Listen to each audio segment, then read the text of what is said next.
Right. Pandas are, I wouldn't say they're dumb.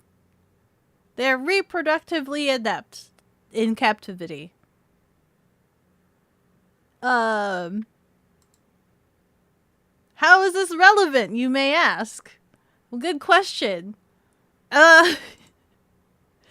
Because Donlettes also evolved to be just as difficult as pandas. That is why. And why do we say this? Well, you see, pandas' dietary specialization is bamboo. Okay? They strictly obsess about this one food.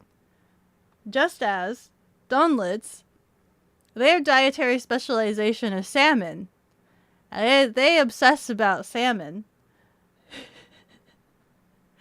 Well, we're getting to that. We're getting to that. Ow! But teacher, you literally said they were dumb in the first slide. They are kind of dumb. But I think that's more because of human intervention is a lot of the problems. Are you saying we can't breed? I'm gonna make a distinction. There's a distinction between Donlettes. Okay, go on. What's a Donlet? The slander? Oh no, Beko education? Yeah, we're educating. I am a Donlet. You guys are Donlettes. However, we'll go over this in a little bit. So, I'm essentially explaining there's like 5 traits that are attributed to pandas that basically people label them as stupid and lazy, right? Because they eat bamboo instead of meat. Because they live sedentary lifestyles. They eat for 8 hours, they sleep for 4 hours, rinse and repeat. They do this twice a day, okay? Donlettes live also sedentary lives. They sleep for 8 hours, work for 10 hours, stream for 2 hours, eat for 4 hours, rinse and repeat once per day. It's a very sedentary lifestyle. Doesn't get to do much. Unless it's like catwalkies. Pandas have limited behavioral repertoire. They're not vocal and they're socially they're not socially interactive. They actually they live very solitary lifestyles from one another. Pandas don't live in herds. They like to avoid each other, in fact, unless it's for mating. They rarely kind of hang out with each other. Yeah. Just as Donlettes also have limited behavioral repertoire, they have gremlin communication. You guys have slowly been learning Bekogenning through your exposure. Things like awa awa and you guys have been slowly learning Bekogenning. I'm sorry for making fun of you panda brothers. We have a lot in common. Just wait till you become a rich Donlet, then you have more time for eating and sleeping. You'll be like an ultimate Donlet. Evolutionary history absolutely does not make sense to humans. Donlet's evolutionary history absolutely does not make sense to humans. So as you can see, we have a clear comparison that Donlettes are like pandas. Very much so. Very much so. And we can now analyze. It makes sense. It makes sense. Yeah, absolutely. So, this would then theorize that Donlettes are probably just as impossible to mate. Donlettes are just as impossible in relationships and reproduction, just as impossible. Are you in danger of a parasocial Donlet? A strict guide of the risks and how to avoid them. This is the real presentation you guys are here for. This is the real presentation. Okay, we're not actually, we're done with the pandas. We're here to know if You are in danger of a parasocial donlet. Parasocial. Did I spell it wrong? Oh, this is the Beko got no maidens. Wrong. Parasocial. But what if we let the Donlettes into the outer wilds? This a slow burn. Insult about us being simple? No. It's more of a me burn. Don't worry. Don't worry. So for this PowerPoint, we'll actually be going over specifically the last native Donlet, which is this one right here. A long time ago, there used to be many more Donlets, but now they don't exist. You can't even find them in the dictionary or encyclopedia. And so there has only been one last native Donlet, under the guise of bekogenning. Primary diet is salmon, as we previously have discussed. Physical characteristics, purple. Lets out banshee-like cries when they feel threatened. Can travel up to 96 kilometers per mile on a scooter. Has been known to create artificial Donlets through propaganda streams teaching the ways of the Donlet to human beings. Use with extreme caution. So all of everything we're going over right now is for this specific Donlet, because this is the last of its kind. And it's trying to find other means of reproducing Donlet kind through artificial means as propaganda streams, because this Donlet will probably not produce any more Donlets in their lifetime.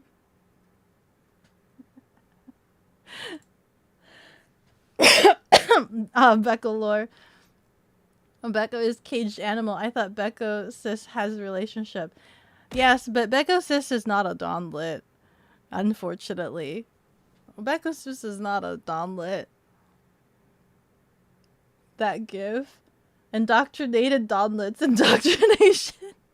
Indonlination. I love that. Can you post that in the Discord under suggestions? And I will try to make a t-shirt for that.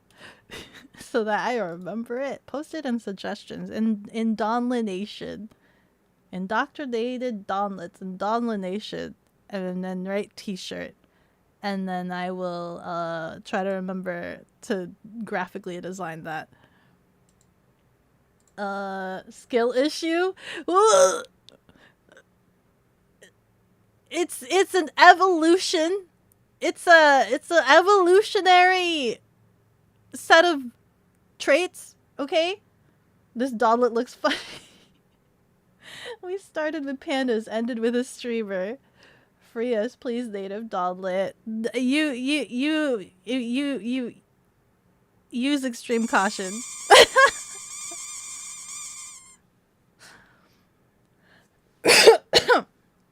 So the question we've gathered here today is, are you in danger of having a parasocial Donlet, i.e. this Donlet?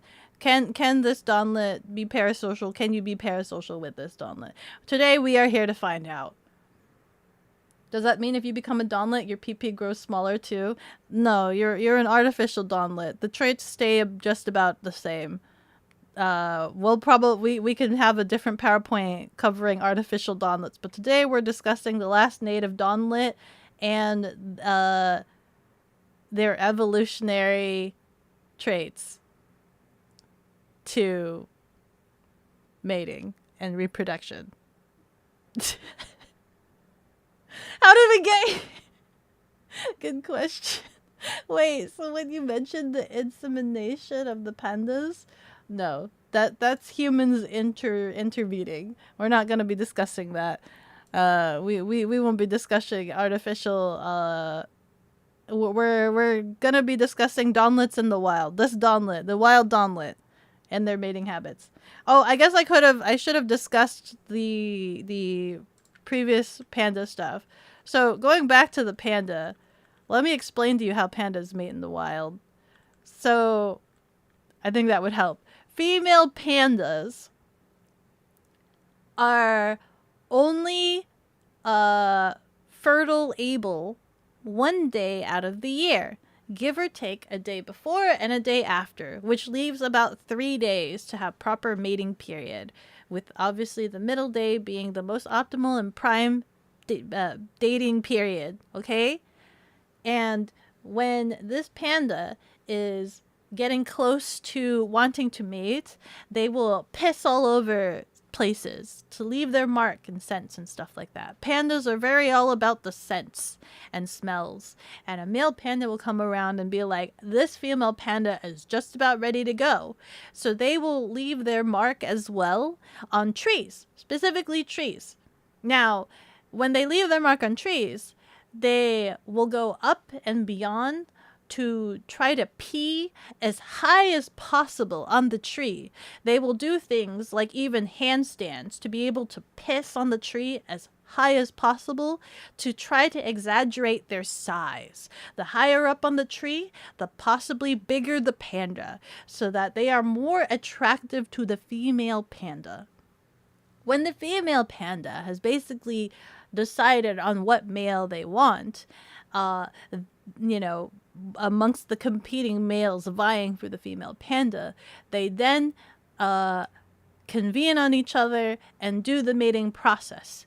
Because the male panda's peen is significantly too small and is like the smallest peen in proportion to their body relative to scale, there is only a very specific pose in which they can do where the male has to try to figure out how to reach peen to the place, and the female has to then adjust to make peen work.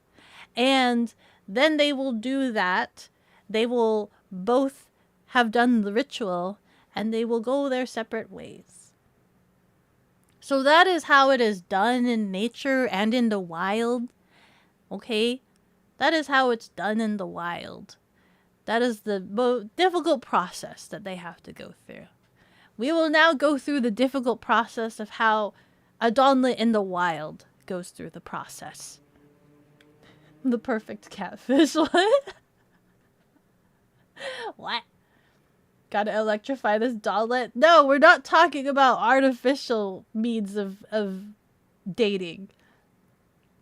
Remember, chat, this all happened from us being anti-parasocial. You did this. This is your fault. Just wait, she's going somewhere with this.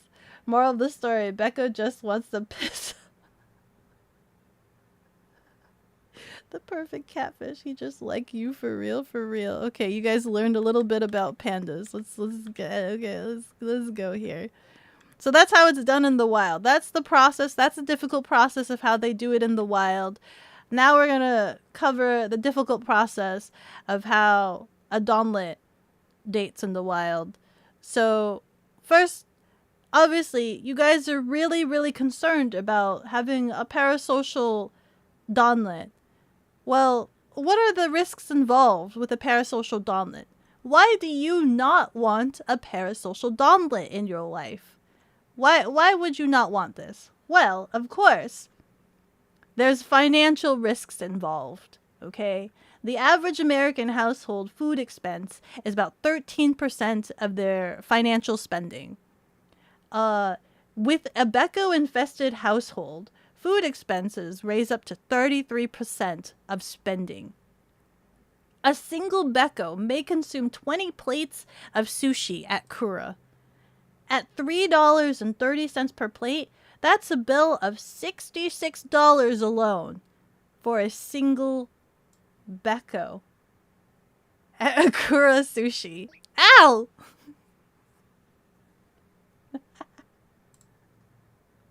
You think you were less concerned before this? You're gonna be eaten out of house at home. If only this donlet was Korean. You could afford her. Ow! Tea cakes. Noodle! Rub-a-dub-dub, thank you so much for the 5 gifted subs. You're the Wailord in the tub. Thank you, thank you! Oh my god. Koreans eat a lot still. I think I had a Korean friend, and she ate way more than me. I was in awe watching my Korean friend eat. Okay? She could eat a lot. I was in awe of how much she could pack away. I wish I could pack away as much as she could. Joke's on her. You already ran these numbers. You cannot afford a backup. Exactly. You know the risks already financially. That's a lot of sushi. What the frick? It is a lot. Majority of it is salmon. Is capable. Not a usual meal. I think I usually try to keep it below. I try to at Kura Sushi, so if anybody knows anything about Kura Sushi, they have a thing where like every 15 plates you eat, you get a gacha item. So when I go to Kura, I try my best to at least eat 15 plates. So 20 is a bit excessive, but on average, I try to at least eat 15 before leaving so that I could get a gacha item. Yeah. Meow. Meow. It's true, you're financially ruined. This Beku... Ah! God, remind me never to treat you to sushi. You'll make me broke. Unless it's all you can eat. If it's all you can eat, then you're Gucci. Then I try to eat money worth. Right? I'm that person that goes to an all-you-can-eat sushi. We have that base price. Let's say an all-you-can-eat sushi is like $30. And then on the menu, it shows the prices of all of the individual sushis. I literally I'll pull out my phone and I'll keep track of all of the sushis that I order to make sure that I eat more than the price we entered with. So that way, we have our money worth. I think there was one time, so like a meal is like $30 at an all-you-can-eat. I think I ate like $120 worth of sushi. But at the same time, it's not like 100% like a proper ratio, because I do believe those all-you-can-eat sushi places inflate the prices of the sushi.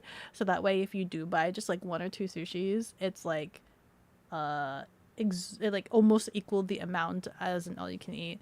So, you know,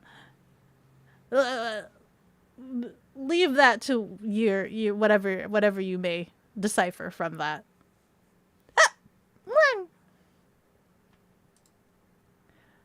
Wonder if a first date with Becca involves a PowerPoint. Oh my god. You have no idea the levels of insanity that this PowerPoint has, and the fact that it is all true. This sushi thing is starting to sound not so bad if Becco is crunching numbers. That's for all you can eat. Conveyor belt sushi is a bit different, and that's kind of dangerous. Conveyor belt sushi is a bit dangerous. They're going to start putting up "Don't serve this Becco" signs at all the local sushi buffets. That's why I'm so sad that there isn't very many. I haven't found an all-you-can-eat sushi place here. I'm so sad about that. When I used to live in a desert, there was a ton of all-you-can-eat sushis, and like that would be my favorite place to go, but there's none here. So I'm so sad about that. I need an all-you-can-eat sushi place. I need it. What else? Obviously, curiosity kills. There are reports that Becco has desires of the following in the name of science: to milk a cow, to skydive, experience a flood. There's witness testimonies who have heard all of these statements in the name of science. And obviously, some of these could be very risky behaviors, such as skydiving and experiencing a flood. So that's another reason why having a parasocial native donlet could be a risk factor to your life. You probably wouldn't want that. You probably wouldn't want any of these. When you lived in a desert, you had so much fresh. You wonder if you can do all 3 at once: milking a cow while skydiving and experiencing a flood. It's illegal to skydive through clouds, by the way. If you guys didn't know that, it's illegal. It's literally like law. It's illegal to skydive through a cloud. And you wouldn't want to begin with anyway, because skydiving through a cloud with all of the water particles is literally like, it feels like needles piercing into your skin. That's how much it hurts. So that's probably why it's illegal, for your own safety. Same brainworms. Oh my god. What is another risk with having a parasocial native Donlet? Well, we all know this one. Hearing loss. You guys have all experienced it. I don't think I need to explain it. Sometimes, what is the decibels you guys have experienced? Probably off the scale. I peak the mic on a daily basis. I have not yet figured out my right gain levels for stream. It's been so long. I used to be really good at like balancing my audio, and I just haven't figured it out since since the last move. I have not figured out my audio levels at all. So, you know, if you value your hearing, obviously you would want to keep native Donlets out of your life if you value your hearing. If you want to avoid having military grade tinnitus, probably something not good to have, right? Your tinnitus still hasn't recovered. Oh, dick. I'm so sorry, Doodle. See, you don't want to lose your hearing. Hearing is very valuable, very important. How are you going to be able to hear somebody sneak up on you if you lose it to tinnitus? Bekotinnitus. Yeah? Speak louder, Donlet, you can't. Oh, dang, we've already got one that's been affected. Obviously, you guys are Donlets, the artificial Donlets, here for the propaganda. You guys are already experiencing secondhand hearing loss, just from being within the vicinity of the Donlet. Imagine how much worse that would be if you had a parasocial Donlet. How much worse could that possibly be? Very worse, absolutely. You already got military grade tinnitus. Your mother literally blames the tinnitus on the military. Oh my god. And lastly, what do we have? Oh, there we go. Game slavery. That's right. Victims have come forward to share their experience of enslavement, to play all mannerisms of video games at the expense of their sanity. Your sanity is at risk if you have a parasocial Donlet. Because it doesn't matter if the game is good or bad. If the native master Donlet wants to witness a game, and you are within vicinity reach, and you are of a viable prospect, then your sanity will be put to the test, and you will be forced to play games for the Donlet to experience. Say goodbye to sanity. Now we go play freaking what's the most ludicrous game that I've forced somebody to play? Freaking genital jousting. I don't know. I have forced somebody to play genital jousting, but that was more for their benefit than for mine. It was more for their benefit because the story for genital jousting is actually a really riveting one. It's actually a very, very riveting story. Isn't that one banned? It is banned somewhere. That's just chicken playing Fortnite with you? No, that's not even that. There's so many. So, like, I have a bad habit of, there's games that I want to know the stories of. I want to know what they're about. Majority of these are horror games. And as you guys know, I'm not capable of playing horror games. I'm not physically capable of playing horror games. So what I do is I force other people to play horror games for me, right? That way I can experience vicariously through that said user. And the best scenario that I can think of is, we all know Cooks, right? The designated raccoon of the community. Cooks was my designated player for a while, and like the worst experience that I think I've put him through was playing Yomawari, I believe it was called. And Cooks is so cheery, happy. He's such a cool, chill dude. He is like the most like buddy dude you will ever meet. However, him playing that game was the most irate, cross, angry, and frustrated I have ever seen him in my entire experience of knowing him.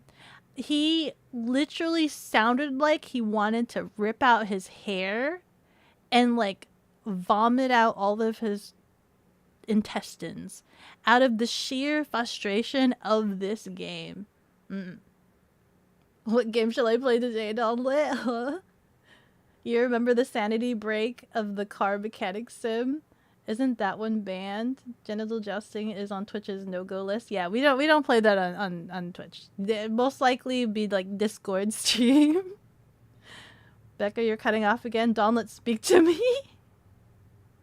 You love cooks. You can genital joust on YouTube. Games change people. Games do change people. Yeah. He sounded the most miserable in his entire life was Yomawari. That game rages people. And the funny thing was my roommate also played that game for me because they were the ones that they were originally like interested in it. And he was also like grinding his teeth, super angry. Like there was a couple times where I think he almost wanted to throw his controller. My roommate just like, it was so bad. Thank you for your sacrifice, cooks. Yeah. So there's like certain games that I find that I'm just like, I am intrigued and I want to know, and it's unfortunately at the expense of the specific said player. So another example is obviously I had gotten an interest in wanting to see this game called Fear and Hunger, which is resoundingly known to hate players. It is a game that is so mean, so vile, so hateful and unfair that it is worse than any Souls-like game you can ever experience. And I'm trying to find subjects to be able to play that for me so that I could experience vicariously through them what this game is. I've had a couple of people try it out. Chicken's tried it. I've had Rianari try it for a little bit. Rianari surprisingly is actually like pretty quick on it. Like there's certain things that I thought that they wouldn't get, but like he actually caught on pretty quick.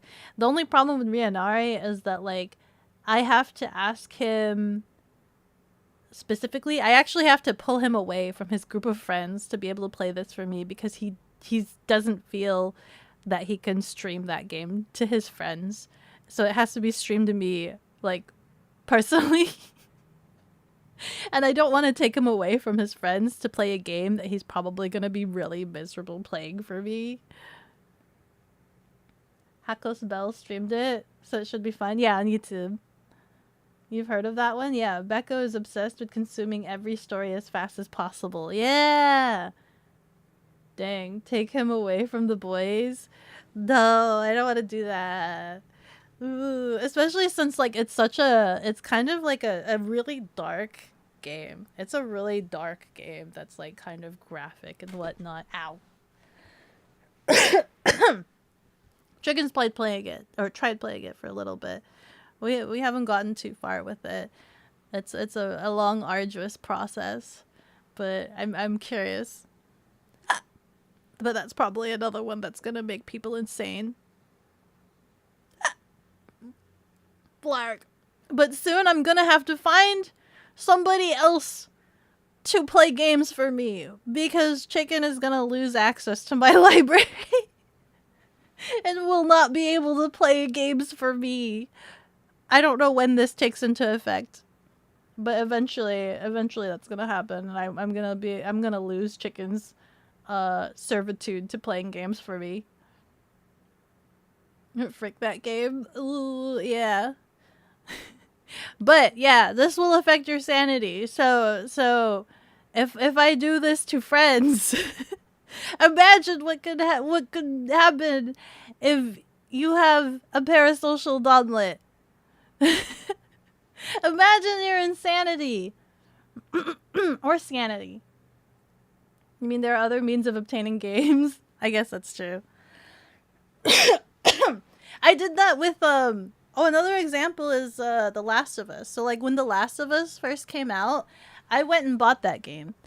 It sounds really ridiculous to people that I buy games that I don't play, right? I buy games that I don't play so that I can have other people play them for me. So I had a friend like that came over. I bought it and I think I got it at like the midnight release or something, and I had my friend come over at late at night, like midnight, which I think is kind of funny that the family allowed me to have this person come over like at midnight. Had him play the game. We played 7 hours straight into the night, and after 7 hours, my friend finally was just like, I'm kind of growing increasingly concerned about the fact that I've not been able to save this entire time. And I'm like, what do you mean? He's like, well, I try saving and the little circle thing goes on, but it never stops. And I just quit out of it. So I haven't been able to save this entire time. And I'm like, what? And I looked online, and apparently at launch, there was a bug for The Last of Us that prevented people from saving. So that whole 7 hours of them playing was lost. and he had to redo it all over again the next day. I can't remember if he stayed the night or not. I think he did. I think I put him in the guest room. I think I put him in the guest room, and then the next day we started all over again. We cranked that out. Yeah. The Neptunia series? There's too many games to go through that. My brother plays those games. I would watch him play it if I could, but some of them are even on portables, so that makes it difficult to watch. That happened to you? You had to play Dead Space for a friend? Yeah, actually, I had a friend play Dead Space for me. I actually even had Chicken play Dead Space for me because I had a friend. That same friend was playing Dead Space for me, and they played all of the Dead Space for me except for 2. They made the difficulty the max difficulty, and they got to a part where there's like little children in a mall or something, and they just couldn't pass it. They kept dying, and they kind of rage quitted that, and we never finished that game. Thankfully, Chicken was able to finish that game for me. I think he did the max difficulty in honor of my friend. I think trapped in a single playthrough. Yeah, it makes sense actually. It's a lot like watching a stream. Yeah, it's a lot like watching a stream. But I get to have, like, live interaction with said person. Oh, there was another one where, like, one time, like, Cooks came to visit me. I forced him to play Fatal Frame, and because I'm in person, and because it's scary and I don't like looking at the ghosts, I'm, like, sitting behind him, punching him in his sides because I'm so scared, screaming. I'm screaming. Punching him in the sides because I'm so scared. And he had to keep playing like that. Yeah. Hi, Reaper. How are you? You remember like 20 years ago you had to play for a friend a couple of games. One day you checked in for your quota, but his mom told you he died of cancer. You were never the same. Dude, that's awful. That's so sad. Oh my god. But, I mean, at least you gave him a good time, right? You got to play games with him, and he probably really loved each and every one of those experiences. So that's something that you should cherish. It sucks that you can't do it anymore, but I'm pretty sure he had the time of his life experiencing all of those games with you. I punched him? Yeah, I punched him. I got really frustrated because I was so scared. I got really, really frustrated because I was so scared. You know when you're scared and you start building up a whole bunch of pent-up energy and you just don't know how to exert it or get rid of it? Yeah, I had to freaking, like, exert it somehow. Literally, what? Fangers? Where's Donlet abuse on this list?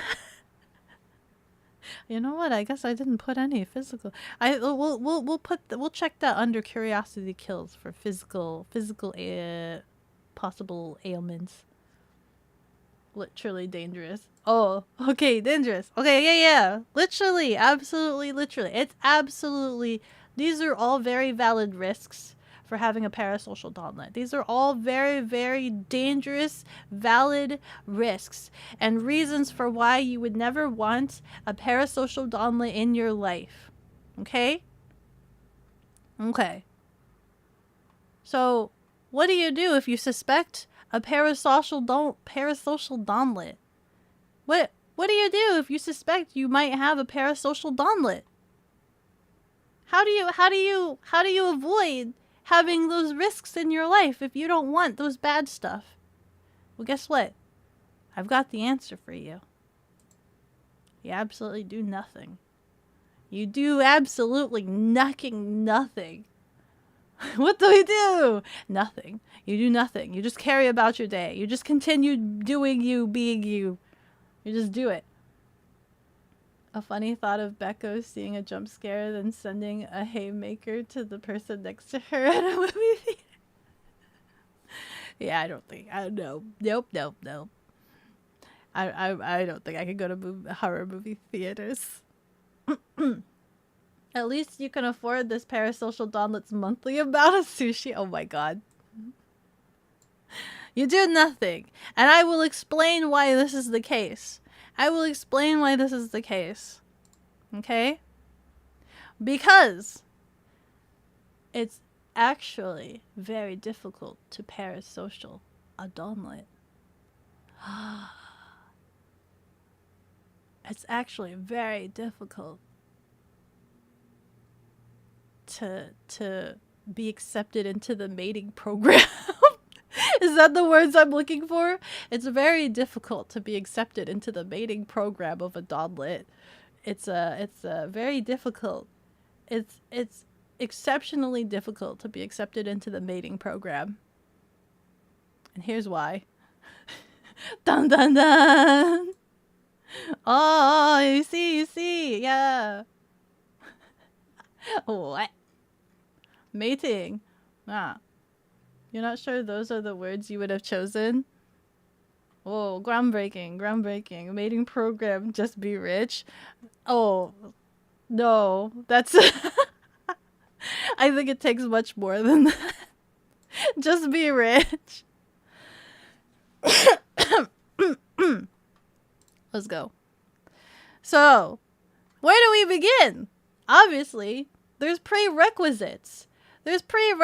Oh, you guys think it just starts at the long hair. You guys... No. There's actually been a proven...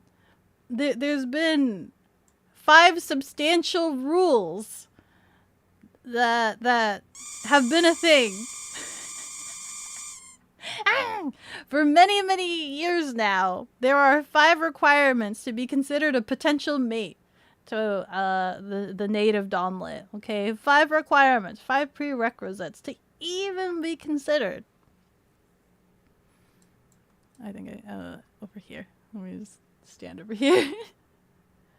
The first one is to have a passion.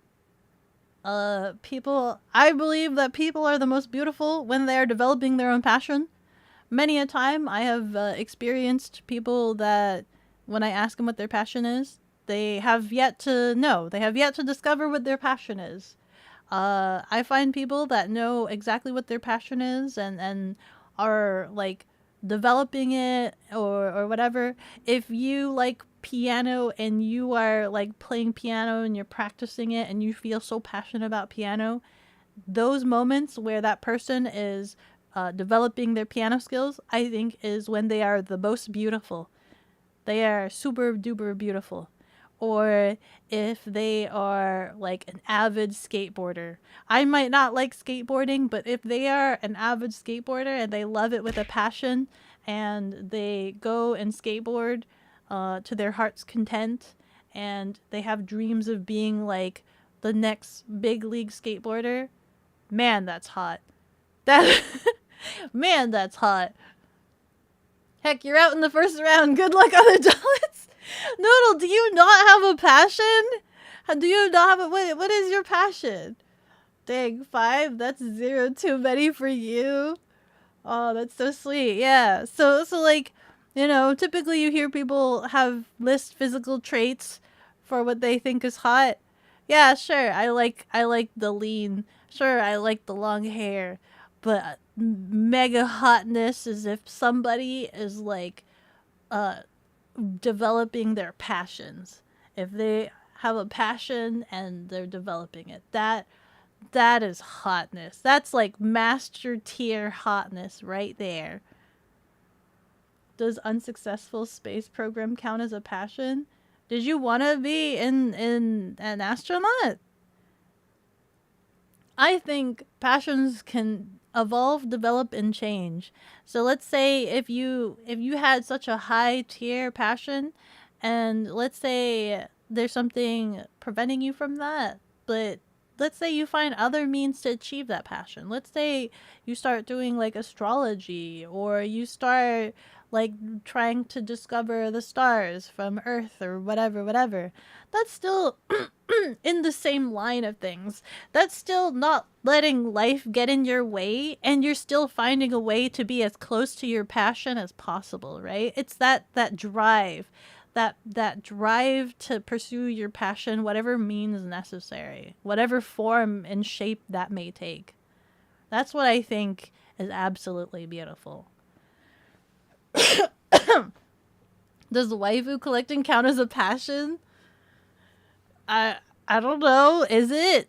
Is that a passion? Sitting on the toilet in a helmet? What the frick? You finished college and got a corpo job, so now you don't know anymore. See, a lot of people get stuck in that. I got stuck in that for like a little bit too. Maybe not. I don't know if it's considered a corpo job, but like I got stuck doing things that I didn't like, right? And a little bit of like maybe even now, I don't even know. Like growing up, my biggest passion was that I wanted to go into acting, right? But that wasn't supported growing up. So I did like all mannerisms of other things, and I would like cry a lot thinking, "Oh man, well, I haven't done anything like there's that mentality where like if you want to do acting, you have to start really young. Like basically people that are actors were basically actors like their entire life, right? They start really really young. They're like child actors and they go into it because like I think, isn't there like a stigma where like the older you are, the less successful of an actor you'll be, the less chance of people wanting you to be an actor or hiring you or whatever. So like every single year I was just like, that's another percentage off of my chances of being an actor. Sag, right? And so like I took a lot of acting classes in school, but I always had that underlying dread and fear that because I've never actually done anything, like I've not actually done any proper theater plays or any proper like cinematography or whatever, that like what if I did put myself out there and try? And then I find out I actually really suck at acting, and I spent all this time like pining and craving acting, and then like I just kind of suck at it. And I was like, what if that happens? And I've wasted all of my time pining for it when I could just change gears and find something else better that I could be doing.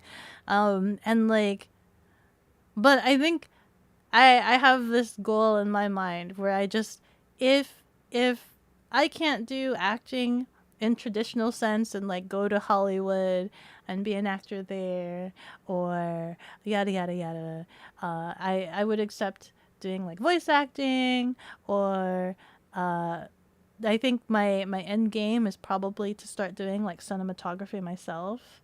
If I can't be hired for other things, I might as well just write and script out like my own stuff and act in my own things, and then nobody can tell me no. I can do whatever I want if I make my own things. So I have like a lot of sheets where I'm like writing notes for things. So that's some goals I have. That's some goals. Let me see here. What are you guys saying? You want to orbit around Earth so you can be of spite of humanity in general? Oh, don't they have like some like programs where civilians can buy in for that? Isn't Elon Musk doing something like that?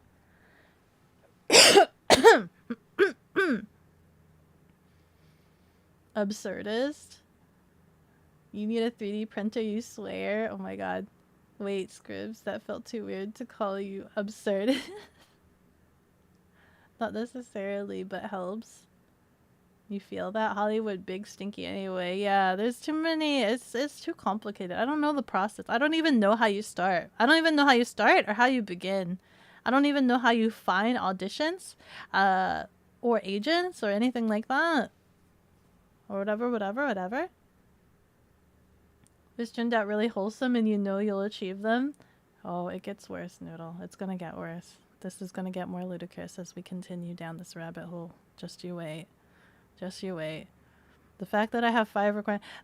This whole thing, this whole PowerPoint is gonna be me outing myself and all of my ridiculousness, and you guys will see the levels of my insanity.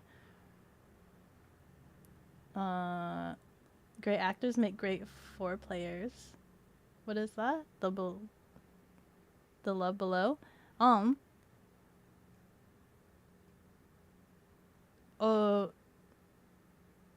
Mostly with extra small roles, etc. Actually, you know what? I was an extra for CSI. There's one episode where you can actually see me in CSI. There's one episode. I can't remember how I got that role. Being an extra was so interesting because it was just like we were there for like 8 hours or something, and like there was 2 different segments. I think it was the same episode. I think it was the same episode or whatever. But like for the first part of it, I felt so sorry for like the main victim actor because like we were it was in the pool. We were trying to pretend to have a pool party. That was the whole thing. I was there with my friend, and the whole point was to pretend to have a pool party. And there was like a shark tank in the pool, like an aquarium with a shark. And we were supposed to like bang against the glass because in the CSI episode, the victim gets like chomped on by a shark, and they theorize they're trying to figure out how the shark escaped from the aquarium. And it like opens up with like party and people like banging on the glass, and they assured us, they're like, you can bang as hard as you can, there's no way you're actually gonna break the glass, just bang it as hard as you can. And so you can kind of see me in one of the scenes. It's like super quick. It's literally like 2 seconds. It's 2 seconds.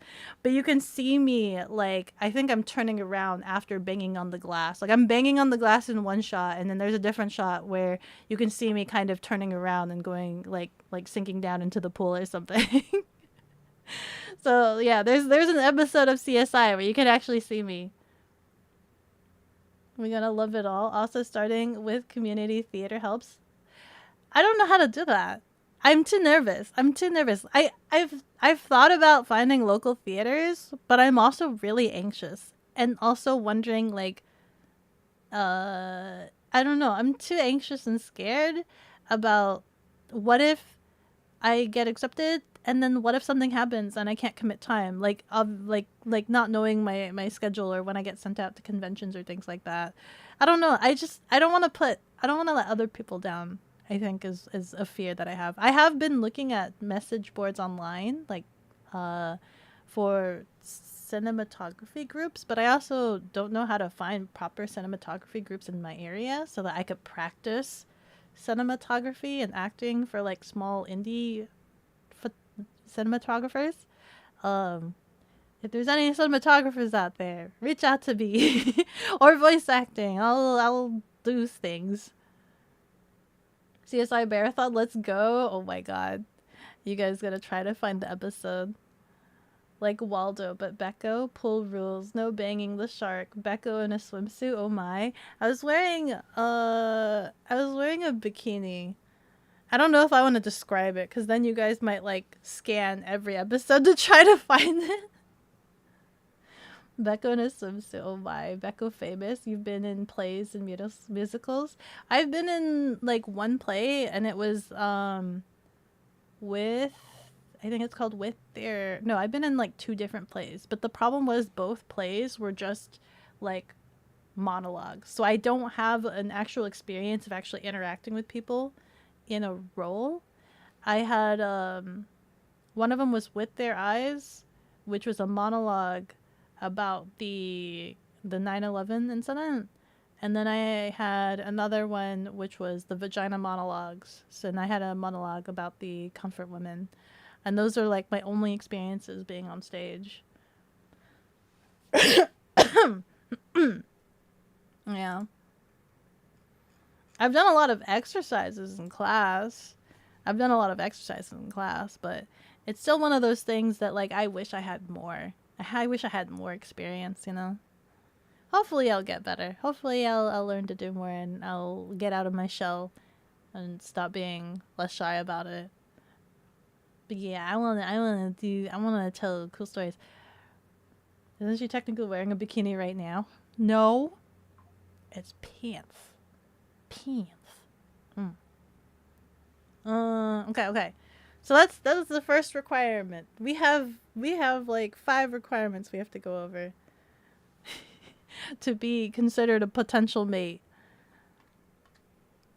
The second one is must be quixotic, aka romantic, because I believe being surprised is the spice of life. Being quixotic, I've gotten attached to this wording, but like there's different connotations of the word. Quixotic actually means foolish. But like quixotic comes from like Don Quixote or something like that, and he did a lot of really foolish things. He was quite delusional and all the other stuff, but he did it a lot out of love, right? He was in love with some maiden something. I never actually read Don Quixote, but like that's kind of the source of the word from my understanding. Quixotic is being foolishly in love and doing exorbitant deeds out of said love. And like I've mentioned before, it's kind of difficult to surprise me. So if you can, that's amazing. That's a plus. Don Quixotic, yeah. Gotta be Don Quixotic. Hold on, I want to check on something.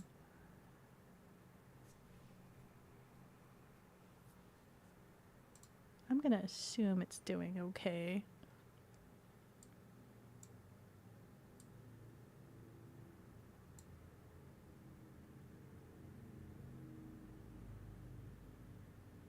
You read Don Quixote? It's so long. I've not read it myself. My sister told me all about it, and I think that's where I first heard the explanation of quixotic and all that other stuff, and I just kind of attached to it. First time you've seen that word, quixotic, foolishly romantic, does exorbitant, outlandish deeds, activities, whatever, gestures, big old grandiose gestures, romantic gestures. I think another reason for this, as I've Ads are explained. dropping in 2 minutes. God damn it! Oh, we have 2 minutes. Another example, or I think another reason that I have this reason is because I actually grew up in a household where, like, PDA and all that other stuff was kind of never shown. It's not a thing that existed in the household. Romance, love, showing affection. Actually, there was absolutely no affection. There was very little to no affection in the household growing up. So that's kind of not the household that I wish to be in. I would like to be in a dynamic where there is romance and affection. So I think that's probably the reason why I've gravitated to the extreme, because there was none growing up. Hi, Uncle. How are you? Doing a PowerPoint presentation? Yes. I am outing myself quite miserably and most embarrassingly. Rise up, Donlettes. We're charging the windmills for Beck. Oh my god. What, like random flowers? Yeah, like random flowers and things like that. I have like a a conundrum where like I feel bad about buying like flowers that will just decay and die, right? So it kind of feels like you're throwing away money, but also at the same time, like I have to come to terms with the fact that like I do like those gestures, despite me like me feeling bad that it's like wasting money comes from the fact that like I've had to struggle with financials. So like I don't expect it, but sometimes it's nice, you know? It doesn't even have to be flowers. It could be like making food. I'm so happy with food or whatever. I don't know.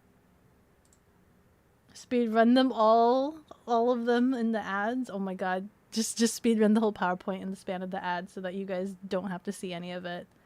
The tough household, yeah. There was very little yeah. I don't know how to explain it beyond that without going into great detail, but there was no signs of affection in the household. That was not a thing that existed. Ads incoming. So do you have to erect a windmill for ADSR running for my 180 Donlet now? seconds. You don't have to. Hello. Hi, Kat. How are you? How late? You're late. What requirements? We're going over a PowerPoint, although I don't know if you... I don't know if you're in ads or not. For Becco to like you. Oh my god! The way you word it like that! Requirements for me to like you. Pro tip, get those flower Legos. They are really nice. Oh, that's so true. They do look good. There's actually a couple of them that I want. There's like there was a Chinese New Year Lego kit that I really wanted, but like I think it was like $50 and I'm just like, "Oh my god." My brother showed it to me. It was really cute. But yeah, that's so true, cuz then the flower doesn't die. That's so true. This is all you need. You said like not like ads imagine. Ooh. They are so cute. Add it to the throne. I do think I have a... Oh wait, do I not have the Lego one? I don't think I have the Lego one on my throne. I don't remember.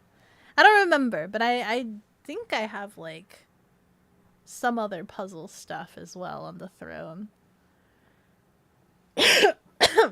$50 or like more than actual flowers? Yeah, $50 are so much more than actual flowers. I think actual flowers, I've bought flowers before, right? For like parental celebration day, designated parental celebration day. I bought tulips and whatnot for parent authority and grandparent authority, and like they seemed really happy about that. So, I mean, I guess there's some situations where it's nice. I don't remember how much those flowers were, but I know they were enough for me to buy, and I was like, what, in middle school at the time? So, I guess it's not too bad, but I don't know. I like tulips. Tulips are like my favorite flowers because those are like the symbol of eternal love or something like that. Ah!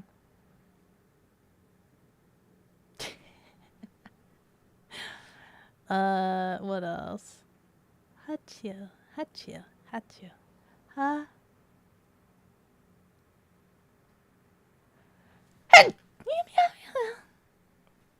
Black. You're back from ads? My timer's still going on. You buy your grandma flowers every week, costs more than your liquor expense? Holy frick, really? Wait, how often do you have liquor? Do you buy liquor every week? And if that's the case, then do flowers cost more than the liquor? Welcome back! Bless you. Thank you! Thank you for the sneeze. Oh my god. Yeah? But yeah. I like gestures. Because I'm also the type of person that will do a lot. Like I'll think... I'm in a perpetual state of thinking, how do I make said other person happy? What would make other person happy? And I'm always in this perpetual state. So sometimes it's nice knowing it's not one-sided, I guess, right? I think there's a good saying that I heard that what are they saying? Like the relationship percentage dynamics. People say, "Oh, you want the dynamic to be like 50-50, right?" And what I actually heard that makes sense is that you actually want the dynamic to be 60-40. You want the dynamic to be 60-40. However, you want to be, each member wants to constantly fight to be the 60. So that way it's like a constant influx. So you constantly, both members want to be the 60. You're fighting to be the 60. That's the dynamic that I think is what I'm vying for. I think that's a dynamic that I want, where both members are fighting to be the 60. You found the shark episode. You guessed Becco is smallest girl there. Oh my god. There's so many CSI episodes. There's no way that of all of the CSI's episodes, there was only a single shark episode. Is there really only one shark episode?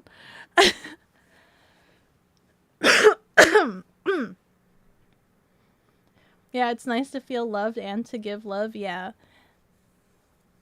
If you're in a relationship, I think the misconception is to vie for the 50-50, when really you want the 60-40 and to be in constant competition for that 60.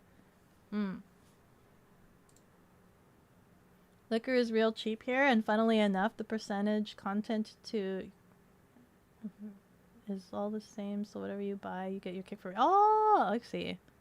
Damn, alcohol is like expensive everywhere else. Basically, you're trying to download it. What are you trying to download it? You're trying to download the episode.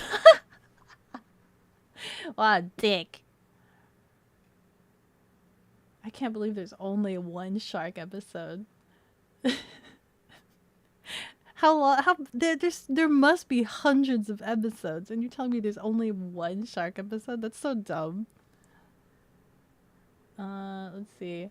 Becco got a point. You fight to be the bigger lover. Yeah, you have to fight and compete. Both want to be 60.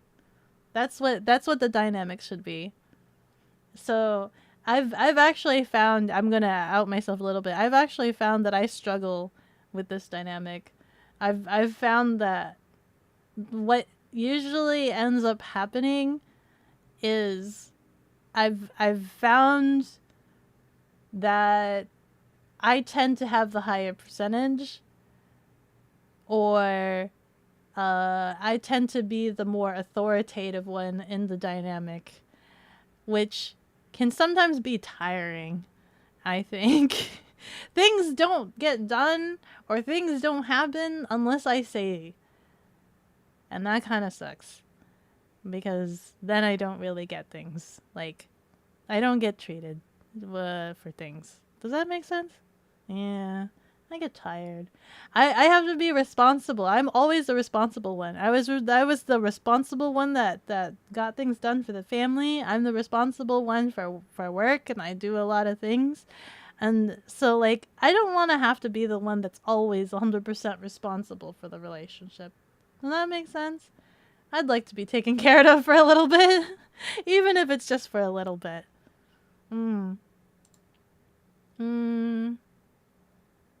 First fight your lover in the boxing ring for that 60.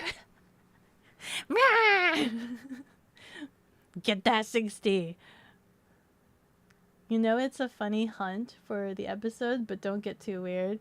Yeah, I'm not too worried. There's a lot of people in that episode. I'm not too worried about it. You swear you would? The mouse head guy is famous, though. That's crazy. Yeah. Yeah? Is he famous? I think. Was it Dead Mouse or something like that? Yeah. I don't remember. She likes to be Dom. No, not really. Hi, QB! How are you? What is this? Oh my god. Arcane Season 2 premiere badge. Look at you, QB. Honestly, base? Yeah, honestly. Becco a dominant? Wild, silly, even comedy. I don't know if it's considered dominant. I think it's just being responsible. If certain things need to be done or scheduled or whatever, or if there's an event that I want to go to, like, I just have to... You have to consider the fact that, like, I grew up in an environment where I had no support in things that I wanted. If I wanted to go to a play or participate for a play or like audition for a play or whatever, I had to find my own means to figure it out. So it's like, if there's something that I want to do, I tend to have to like find my own means of achieving it, right? I have that kind of mentality, so it's just like, another example is just like, what is it? I kind of want to help support the other person. So like if the other person has like a passion, I tend to like think a lot of how I can support their passion, because I grew up not having my passion supported, and I don't like the thought of other people being in that situation where they have a passion that they really want to achieve but they can't, or they struggle with it because they don't have support. So like I put a lot of manpower into that. You know? I put a lot of manpower into that. We don't even have to be in a relationship. I try to be supportive as possible if there's something that you guys want to do, sort of thing. Like if you're like a friend and I'm just like, oh my god, you want to learn live 2D or whatever, blah blah blah. I think I've like given Ano a lot of like learners samples or guides for live 2D rigging and whatnot, because I love the fact that like he got really into it and he seems to enjoy himself so much. So like, you know, I try my best to be supportive when I'm able to, when I can. Gonzalez. Thank you so much for the gifted sub. You're a Waylord in the top. Thank you. Hope you're well, friend. It's been a while. It has been a while. I've seen you around, though. I have seen you around. You didn't watch Arcane yet? What the frig? How did you get the badge if you didn't watch it yet? Can we get to the next point of requirements? You're not really good at that edging part. I'm sorry. Loz. I'm Saz. Becco support. Our Donlet is so lovely and wholesome. Alright, Becco, support me in my crypto life. Dude, I don't understand anything about crypto. What is that? What do you want? What does that require? Crypto means money, doesn't it? I'm Saz. I don't really have that kind of support on me, but I'll be there for you, cheering you on, I guess. You're in the premiere on Twitch. You got some exclusive loot on Valorant and League. Oh, I see. Must be quixotic is a wild requirement. Why is that a wild requirement? Why is it so difficult to want to ask somebody to be, like, romantic? Oh my god. So, like, these... Hold on. These 5 requirements I've had for a really long time. To explain to you how long I've had them, I think there was one day where, like, these have all been developed since middle school. I've known these requirements and lived by these requirements since middle school. So yeah. I've lived by these requirements since middle school. So this isn't something that I literally popped out of my head like over the weekend for you guys. This is literally things that I've lived by. This is things that I've lived by. So it's real. It's real. What is requirement 3? Even backlogged on her presentation. I'm getting there. Insane. Wild even. We knew it would happen. Quixotic doesn't mean romantic. I know it doesn't. I explained. When I grew up, it was explained to me as wild gestures. Wild romantic gestures or something. Big, grandiose, wild romantic gestures is how it was explained to me when I was a wee bab. And that's how I grew up with it. And I explained that I know quixotic means delusional and crazy or foolish or whatever. But listen, I've grown up with the term being like quixotic. He's just being quixotic. He's being hopelessly romantic or whatever. That's what I grew up with. That's what I'm sticking with. What is romance anyway? Quixotic, exceedingly idealistic, unrealistic, and impractical. Shut up! I know! Shut up! Hado, what's we up to? We're doing my embarrassing PowerPoint outing myself. If anything, being quixotic is a red flag for you. Okay, that's fine. That could be a red flag for you. Like a yandere? Could be, probably. Listen, all I want is somebody that's romantic. Anyway. No smoking. This is kind of a given. This is a given requirement. Obviously, you guys have been here. You know, due to the chronic cough, obviously limiting irritation is ideal. Please, no smokers. No smokers. Saws if you are a smoker. But as you guys have heard and experienced, I do have a chronic cough that nobody can seem to explain why I have. So it tends to get irritated due to smoking and stress. So I try to avoid that. Real actually. Dating someone who smokes sucks. Yeah. Gets everywhere. It smells a lot. And then when the smoke is in your face, it just agitates my cough. And sometimes it feels like I can't breathe. Like quite literally. If I go into one of those coughing fits, sometimes it's hard to breathe. Yeah. Like it was so bad at one point where like I'd have to avidly avoid being downwind from a smoker anytime I was outside because it really would choke me up. It would be so hard to breathe. Everyone tells you kissing a smoker is like licking an ashtray. I could see that. I could totally see that.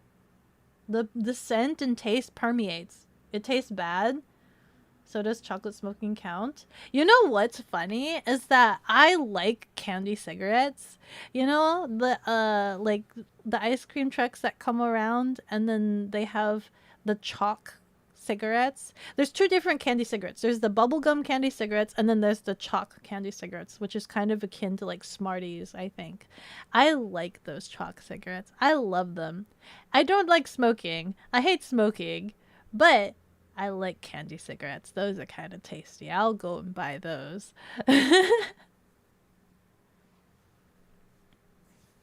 They're right. Only people who smoke can date a smoker. That schnapp tastes, oops, like BS.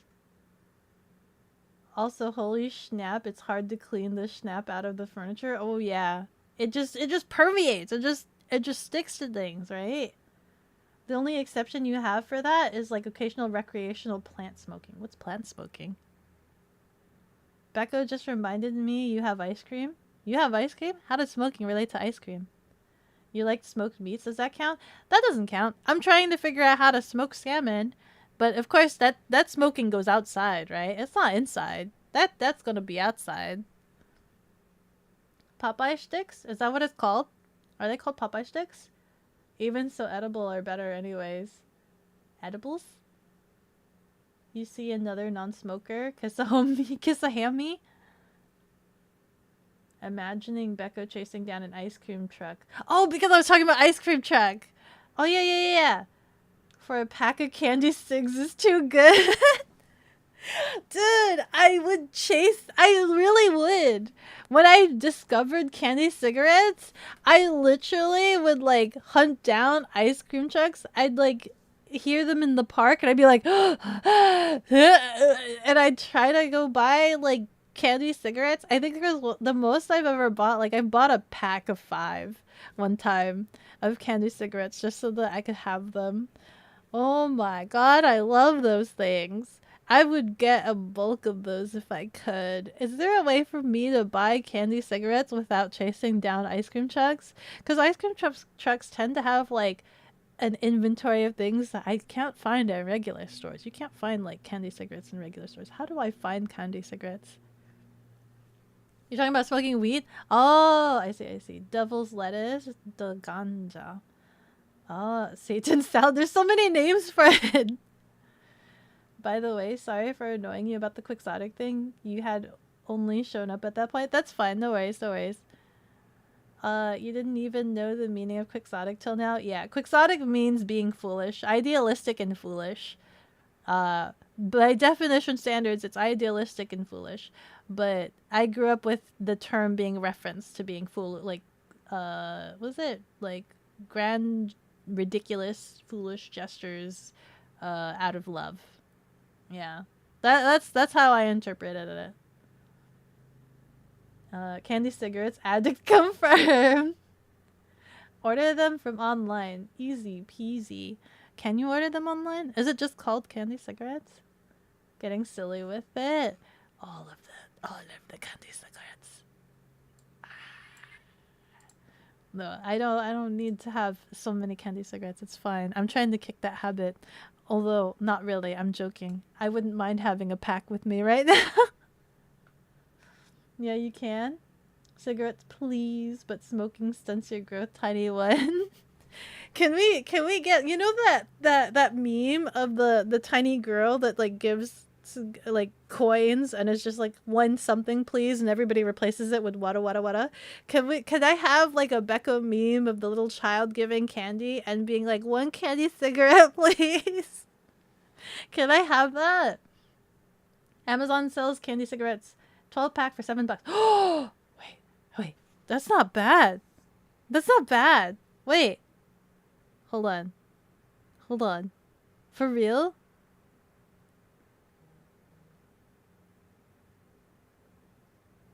That's actually not bad, I don't think. How much are candy cigarettes from ice cream trucks? They're like, how much are they? Like $1 or something?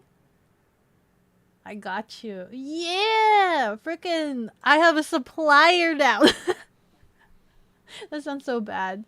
Give us a poll to check smokers. How many smokers are in chat? How many smokers are in chat? How do I do a poll? Do you smoke?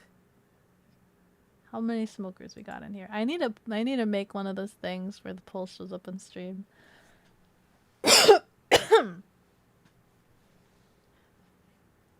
But yeah, there's been like so many times where like I'll meet, you know, when you meet people and you can tell they're trying to suss you out. They're trying to like talk to you to figure out if there's like potential chemistry or jive or whatever. Like basically when people are trying to hit on you or whatever, and you can tell, and then it's just like, you tell them can't be a smoker, and then they're just like, oh, well, they're not good. They're just like, well, that sucks. They'd rather keep smoking. It's like, okay, that's fine. Like, oh, sorry. It's a bit of a hard rule for reasons. I met a group of guys. I was at a park one time, and I don't remember how we got onto the conversation, but we got onto the topic, and they were heavily flirting and hitting on my friend and I, and they were asking like, oh, what do you look for in a guy or whatever, like what are your interests? So you could tell when they ask like, what are your interests, what kind of guy are you looking for, you can tell that they're like hitting on you and they're interested, right? And I straight up told them, okay, through my avid commitment to these 5 rules, I'm like, I have 5 rules, and they're like, okay, let's hear it. And I told them the 5 rules, and they thought that my rules were insane and ludicrous, and they're like, what? That like 2 out of 5 ain't bad. They'd be like, they'd be like, how do you say coping? They'd be coping. 2 out of 5 ain't bad. They're like, well, you know, you don't want like them being nice or like good looking hair or hotness or like blah blah blah, which is all very generic traits that you usually hear when you ask people what kind of guy do you like, and then the person will be like, oh, I want them to be nice to me and super sweet. But at the same time, when you logically think about it, if you are in a relationship with someone and you care about someone, that those attributes should technically be a given. That should be already a baked-in base. There's no way you're gonna want a relationship where they're just crummy and scummy to you, right?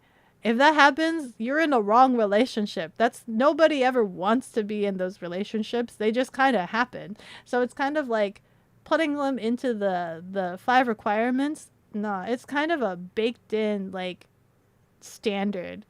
So it's just like everybody wants that, right?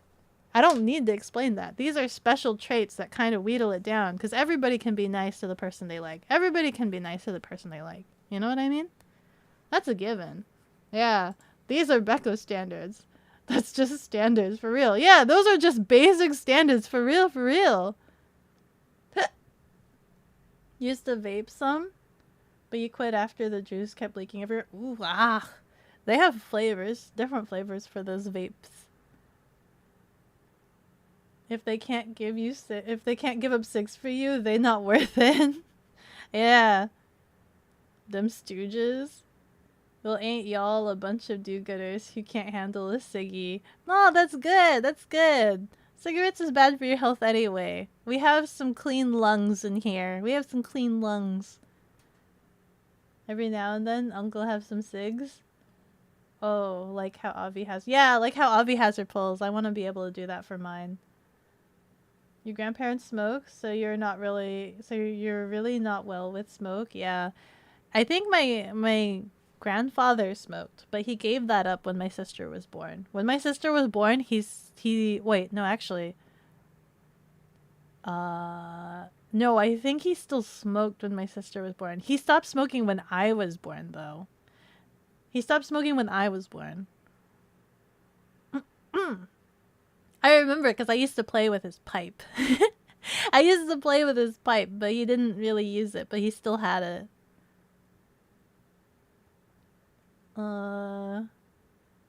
Also, hi, Bree. Everybody can be nice to the person that they like, unless they're tsundere. Yeah, but even then, tsundere is eventually, like, they're soft on the inside, right? They have to be nice eventually. So it's kind of like a baked in. So I don't like the requirements, like people that have the requirements of, oh, I like somebody that's nice, right? If you ask somebody what kind of person do you look for and they say I want somebody that's nice, then it's like, I don't know if that's a proper requirement, because that should be a base standard. They should find something more definitive. I've based a lot of these requirements as kind of like when you look for a partner or a significant other, obviously you kind of want somebody that completes you, right? That balances you out. I'm thinking about dynamics. I'm thinking about like actual traits of a person versus like, oh, I want somebody nice. Well, that could be anybody. That could be absolutely anybody. We gotta, what is it? We gotta weed this down. There's too many people out there. You smoke cigars? Thick chunkers. Oh my god, cigars. Bougie smoking. You had these cigarettes that weren't tobacco or anything. It was filled with mint and chocolate leaf and smelled edible, but made to smoke. Oh, made to smoke? That's interesting. Uncle liked the old school Shanghai triad feel. Oh, I see. You lived with avid smokers half your life. Your lungs are anything but clean despite you not doing it. I'm sorry. No, secondhand smoke is worse. I think I've heard that secondhand smoke is worse than the actual smoking, I think. Yeah. You BRB'd only on part 3. Oh my god, Scrams. Who's still smoking? I don't know. People still smoke sometimes. You like someone that's nice and over 7 feet tall, please. I guess that weeds it down at least. If you say 7 feet tall, if you say nice, that doesn't weed things down. If you say 7 feet tall, I don't know how many people are 7 feet tall, but I can't imagine it's very many. So at least you're weeding it down, I guess. Y'all didn't learn. I'm so aware that I'm scared that this PowerPoint is going to take 5 billion years. But you're all in for it, and you guys all know that that is a potential risk that you're willing to serve by being here. The trick is not to inhale, just puff and blow. Next part, please. Same, but yet you still can run long distances without getting winded. I cannot breathe. I can't. The vape conservatorium wants to let you know they're still making money. That's true. Okay, next part. Must be good at math. Please. Needs to balance out my math deficiencies. You guys have all already witnessed that I'm very terrible at math. I did that one brain something game, and the moment it gave me math equations, my brain seized up. I can do math if I think about it, but like I'm bad at it. So I kind of would like somebody who's good at it so that they fill in my deficiency. They balance that out. Everyone here is out? Oh my god. Blarg. All of us are out now. All of you guys are out.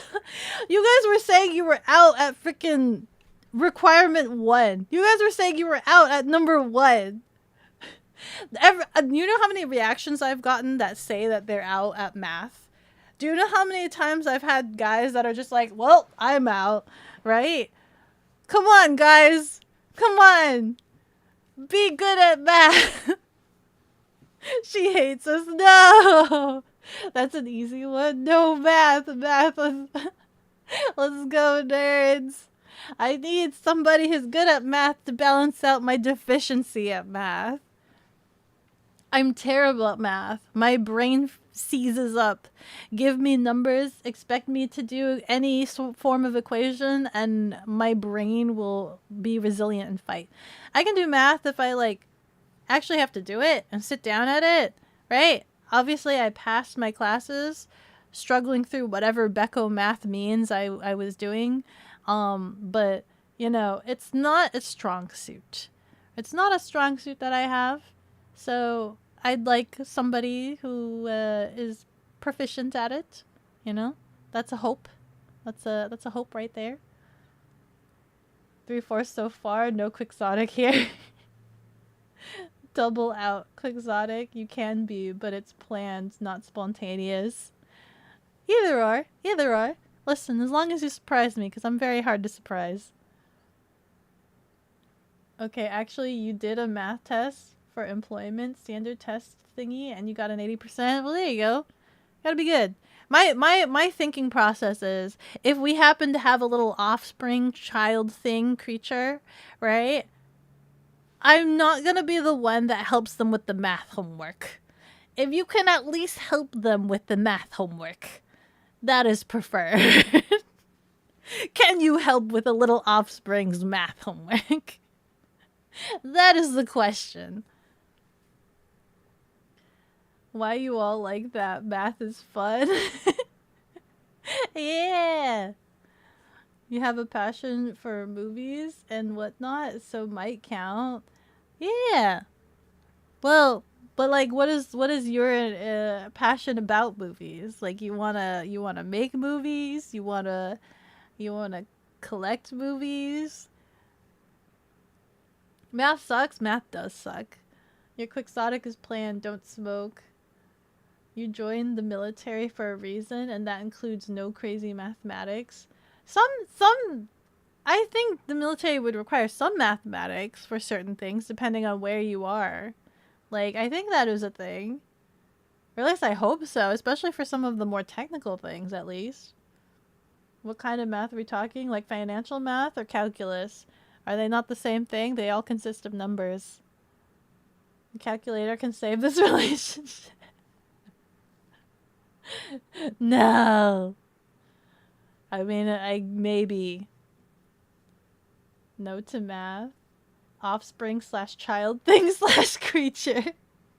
Oh, child math? You thought like crazy science math? Listen, what is the highest tier math the offspring will need to go through? What is the highest math you go through? As you need to be at least that way or higher and be very good at it. Be very good at it. Because I can do it, but I'm probably going to be learning at the same time that they are. Relearning it and like just being a step ahead of them. If you like take a look at an equation and know it right off the bat without needing to reteach yourself. That's what I'm hoping for.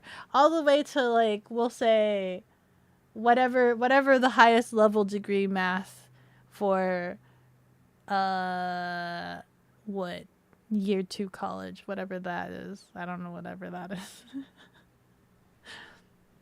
You got a calculator on your phone? You're no good at it yourself? Guess you're not in the engineering corps. Ooh. Joke's on you, I am. Calculus, there you go. Maybe algebra to get through high school. Around there. Whatever, math. The mathings. That is the fun part. Figure out the metric and get... Ow. Get good at it, no problemo. You're raised by physics majors. Please, you know more math than any sane person would need in their life. Haro, thank you so much for the follow. With every level, I go stronger. Thank you. Donlet's gonna be buying the instructor textbooks so they can be a week ahead of the offspring. Yeah, you handle the math. You handle. English major, you're all about analysis, reading and writing, art, understanding answers where we make the meaning. Nah, needs math. Needs math. Hi, Stinky. Hello to you. How are you doing? We are just going over a lovely educational PowerPoint at my own expense. Yes. You have enough math to build houses and launch military artillery cannons, and that's the best you can say about your math knowledge? I mean, that sounds like a lot of math, I think, right? You'd have to, like, mathematically figure out the distance, like, velocity and things like that. I think that's pretty good, right? Welcome back. Allow you, please. You do not smoke. Math would be the 60% of the relationship. That's all they contribute. The math is 60%. Just constant mathing all day long. Have to also math to budget my salmon. My salmon feeding needs. You graduated computer science, so it doesn't get more math induced. Hey! We've got some math nerds out there in the crowd. Some marriage proposal. Oh, we'll get there. We'll get there. Remember imaginary numbers fun? Remember moles? And remember, like, I don't even remember. But listen, yes, math is a requirement. Every time I pull out math, everybody thinks that's a really weird requirement. People are expecting me to pull out, like, personality traits. Here I am pulling out must be good at math. This sounds more like a job requirement than, like, than an actual relationship. This sounds like a job requirement application right here. Oh god, I remember you talking about the marriage thing. Isn't it really weird? Yeah. Moles and avocado numbers. I'll tell you about if statements and for loops and the things. we're gonna is that how we flirt? Just talking numbers? You just educate me on math? I'll be like, wow, that's so impressive. I don't know what any of that means, but damn, it sure sounds like math. There's a portion of the chat that didn't see the panda introduction and the potential risk side effects. Oh, that's so true. The people that are out here saying they know math are the ones that didn't see the beginning of the PowerPoint. Now you're really curious about the fifth one? What's the fifth one? Oh, it's not that impressive. Don't worry about it. It probably is. Yeah, Forever Loop sounds so romantic. Okay. And then the fifth requirement is obviously we go back to the prefers lean but must be able to carry me. The fifth requirement is must be able to carry me. Because if I have in any sort of means, if I fall asleep or if I pass out somewhere or if there's any sort of medical needs or attention, I would like said partner to be able to carry me to safety, to bed, whatever needs necessary in an emergency situation. I would like them to be able to carry me. How much would that be? I'm not gonna tell you my weight. I'm gonna overestimate it and say, what? What's a good weight?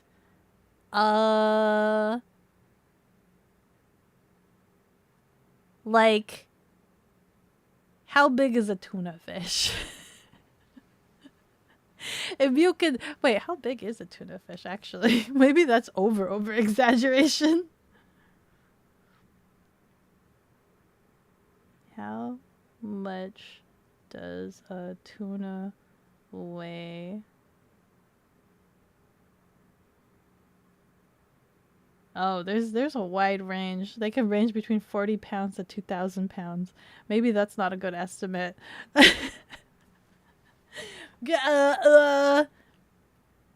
We'll say like 25 salmons. You must be able to carry at least like 25 whole full-grown salmons or something like that. We'll give that estimate there.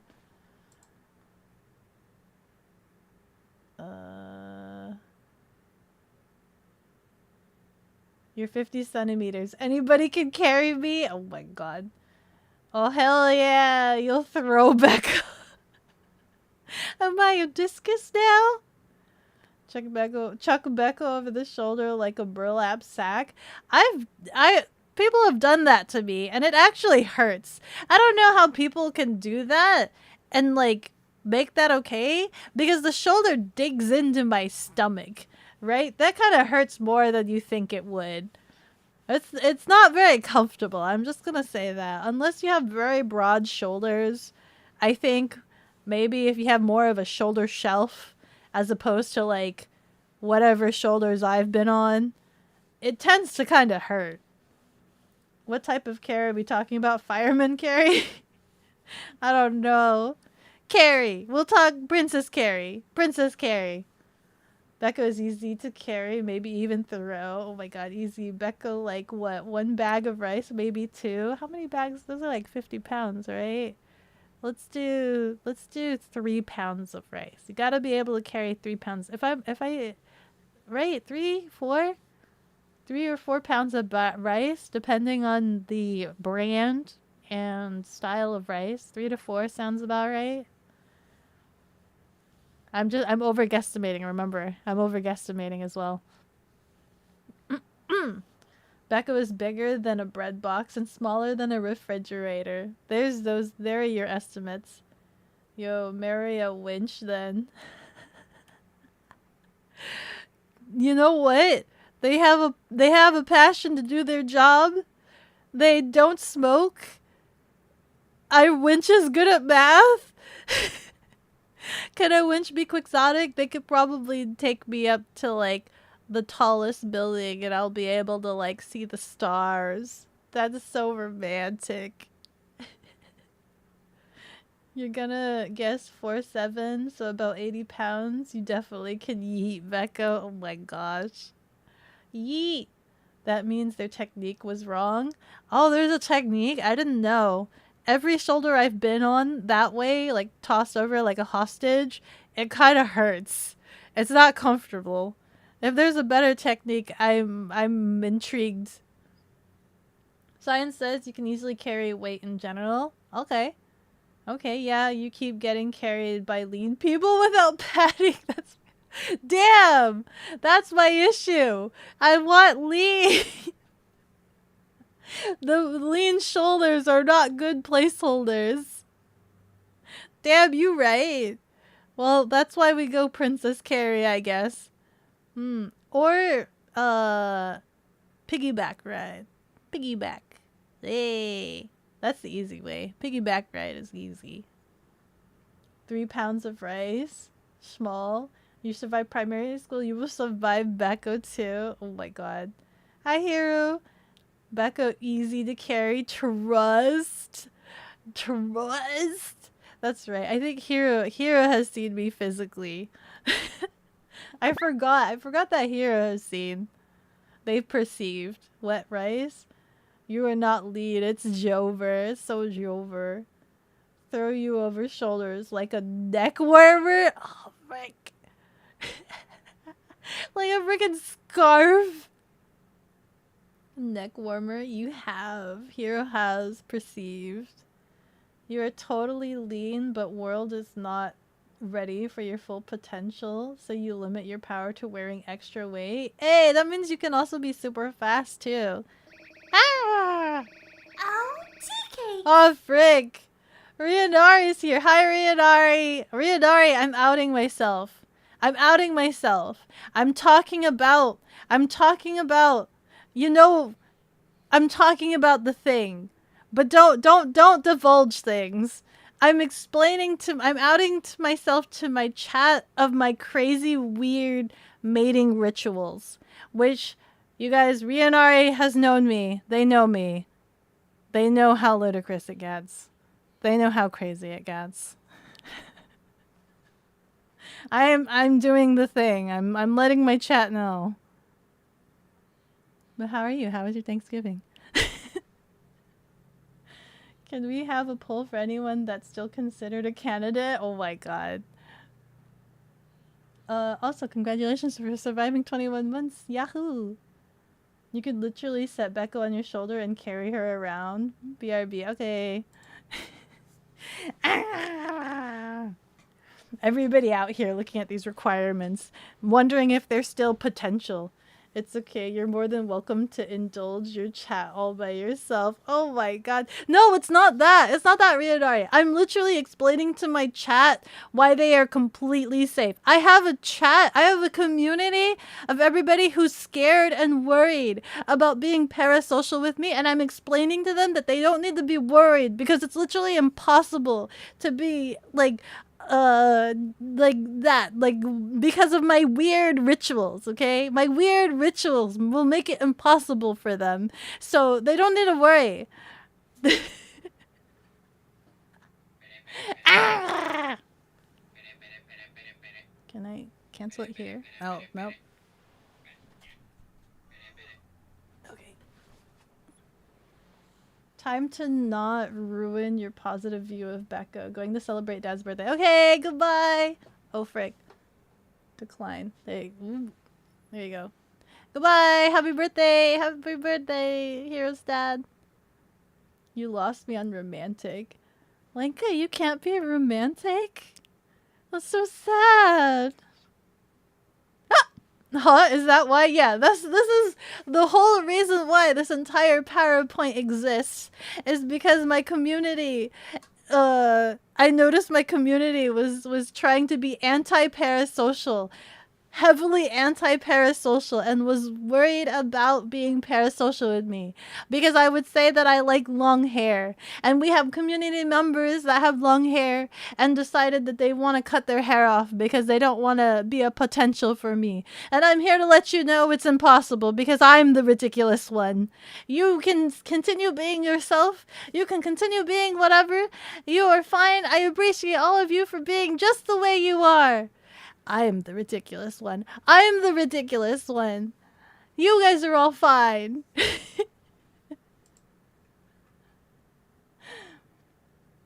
We've escaped Becca's grasp. We're free. Yeah, you guys are all free. You guys, Becca's like the electric panda. There's nothing like that.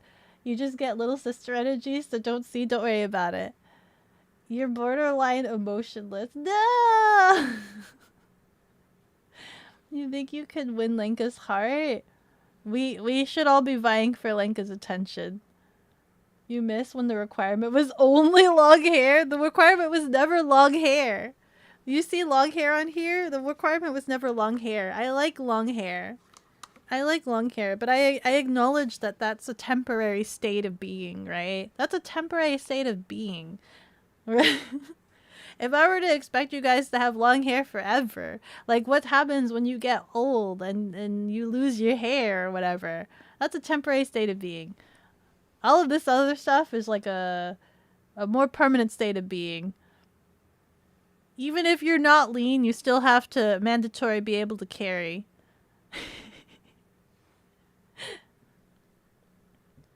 Pair ain't social. Yet again, Becca is overreacting. This is expect. You see, this is expected. Oh wait, you wanted long hair? Tell that from the start. You were scared for a second. I do like guys with long hair. I think guys with long hair, you know, if they take care of their hair and it looks really nice, man, that's like nice Fabio style long hair. It looks really dashing, I think at least. It's okay, Striver. You might not be available, but I will always consider you close. I want to be able to vie and be like, look, long hair. But it doesn't matter if I think you're cool or anything. There will be nothing that goes on. No chemistry whatsoever because these 5 requirements exist. And I'm very strict about them. When I get old, I turn gray, not bald. You can vouch for how ridiculously hyper-specific she truly is. There you go, you guys have it. Witness proof testimony from Rianari, who has known me in real life.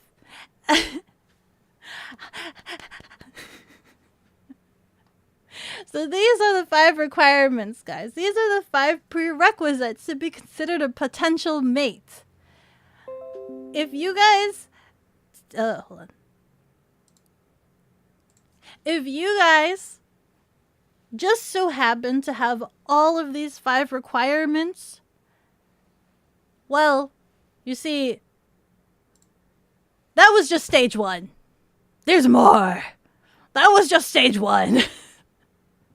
You still might be at risk if you have everything, but listen, that was just stage 1. There's more to this, so you don't have to worry still. Even if by some sheer odd chance you somehow have all 5 of these requirements, and you think you might be at risk because you are somehow fitting of all of these 5 requirements, don't worry. This is just stage 1. There's more. Now you're scared for anyone who does catch Becco's eye. Fallen maids.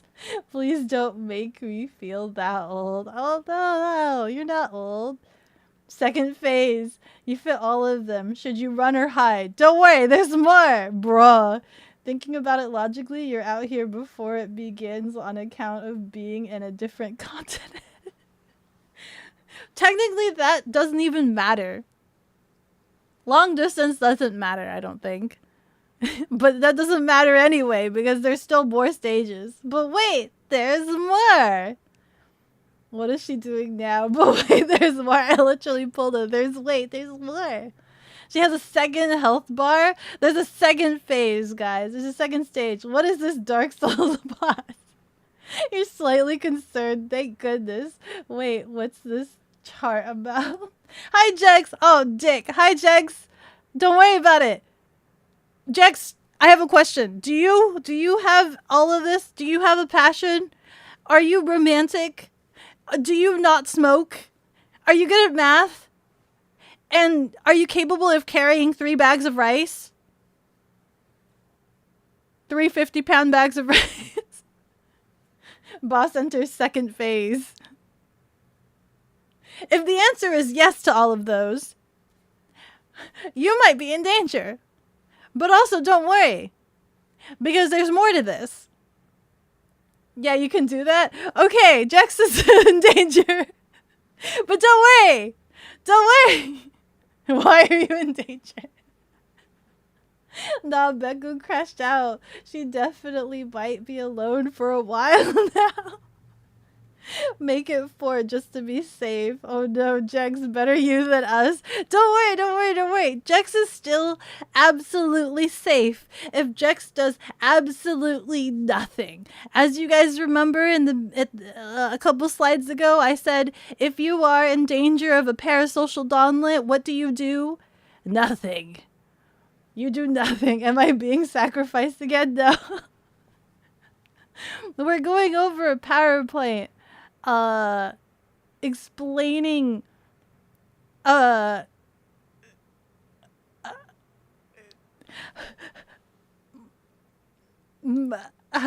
sounds so weird explaining it. My mating rituals. My mating rituals. and why my community should not be worried about being parasocial with me, because it's damn near impossible to pass these rituals. Thanks for taking the bullet. No, shut up.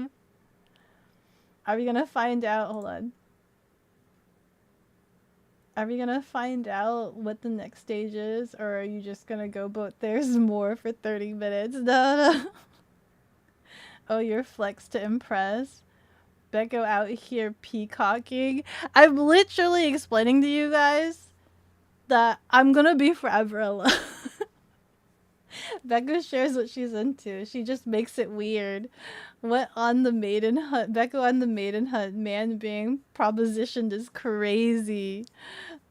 It's the Riz build made for Becco. It's literally my Riz build. This is what it takes. This is what it takes to be Rizzler. Becco Rizzler. Okay. Yep, there's a stage 2. Because guess what? There's a ritual to asking out. There's an asking out ritual. So even if you've met those prerequisites, you have to then go into the next stage, which is the ritual of asking out. Which also has a particular parameter. I'm gonna sound so ludicrous. I'm gonna sound so ludicrous. You can't wait to say stage 2, then you will need to memorize the attack patterns again. One day, some lunatic will come into your life that runs all the categories with flying colors. You might be 70 by the time it happens, but you know how it goes. That's fine. That's fine, I guess. I've accepted this fate for a long time. Oh wait, now you can see if you're weirder than Becco about asking out someone. Is there multiple attempts for this stage or just one? I mean, I feel like I'm trying to think if I've ever had multiple attempts happen before. I think it's just the one. But like, I don't know. Becco mating rituals, New York bestsellers. Oh my god. You bet one involves a salmon. The old church bell rings in the distance as the sky turns ominous purple. They're the one. Is Becco one of those Toho characters? Do Toho characters have very particular rituals for asking out? Y'all are all looking at this wrong. Becco is the one last that comes with an instruction manual. This is goated. Ah! Ah! I have an instruction manual for this. Keeping in mind as a reminder. So stage 1, as I told you before, stage 1 was developed back in middle school. Stage 2 was developed late middle school to early high school was when stage 2 was developed. We're playing on hardcore mode. Ads are dropping in 2 minutes. It's like playing Silent Hill on hard puzzle mode. Should I wait for the ads to go by? We have 2 minutes before ads. Jex already figured Becco out. Let them have it. No, I think Jex outed. I think Jex, the moment Jex heard that they fill out requirements to be potential mate, they outed. They did and they're out. Does that mean stage 3 in college? I maybe. Let me think. Yeah, Jex wasn't even here for the risks, the potential risks. And they knew it was bad. No. Becco has years of development for attack plan. Okay. I have 1 minute left. I can still wait. I can wait. Rather than like cutting this segment apart. We can wait. We can sit here and contemplate what in the world is the asking out ritual and why is there an asking out ritual? Why am I dumb? You could possibly say I'm the quixotic one. I'm the dumb one. I'm the ridiculous, foolish, dumb one, right? I'm the dumb. I'm the dumb. We can still edge. We got 30 seconds until ad starts. So question, is there a benefit? Is there a benefit and consequence side to this? What do you mean benefit and consequence? To the whole thing? Looking at the prerequisites, you're 4 out of 5. You just need to get laid. See? And even if you were lean chicken, you just need to do nothing. And you're still fine. You'd be fine. There'd be no risk at all. Because it gets worse. You outed because you know your wife. LOL. I'm waiting for you to say a part of your ritual is a mating press. Oh my god. Ritual 1, slap with salmon. Just remember that you'll have to milk a cow while skydiving if you win. Oh my god. That poor cow. Can you even strap a parachute to a cow? You'd have to pull the cow's parachute. That cow would have a heart attack. I think the cow would actually have a heart attack. I think many animals would, maybe. Right? Like, they've never experienced the adrenaline and sensation of falling out of an airplane. Ads incoming. Lean chicken? That's not my nugget. Oh my god, chicken! ADSR running for 180 seconds. Speaking of chicken, I had freaking Korean fried chicken over... Oh, it's not... I was about to say over the weekend, but literally right now is the weekend. Literally, like yesterday, I had Korean fried chicken for the first time. I went and I tried it out for myself. And oh my god, the one that I have here is like super light and crunchy, but also like really soft and like juicy on the inside. I don't know how they cooked it like that, but damn, man, the fact that it was so like nice and light and crunchy, but like soft and juicy and tender on the inside, damn, it was so good. I had their original basic, but like and next time I kind of want to try one of their sauces. I didn't have sauce on mine, but it was so good. I'm gonna go again and try it. It was so good. You should still be concerned Jex might appear as one of the level bosses in stage 3 or 4. Ooh, ads, ooh. Like, did you make a slide of it? Oh, of if you did get with someone, here's the perks they have of being with you. No, because the whole point of this PowerPoint is literally explaining to you guys that you're not in danger. Why would I want to tell you the benefits of being with a Donlet Beko? If the whole point is to explain to you guys that you guys are safe. You guys are safe. There's no chance because I'm dumb and ridiculous. I'm dumb like a panda who's very impossible to breed. I'm just as dumb as a panda.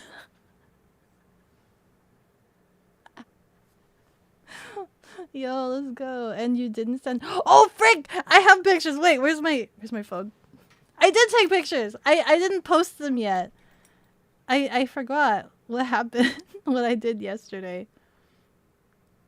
Where's pictures? I'll send you a picture.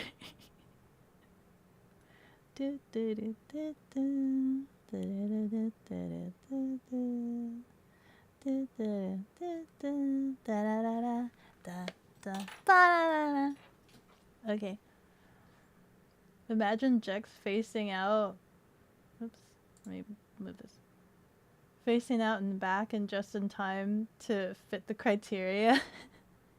Stage 3 is giving chicken $500 million because it'd be funny.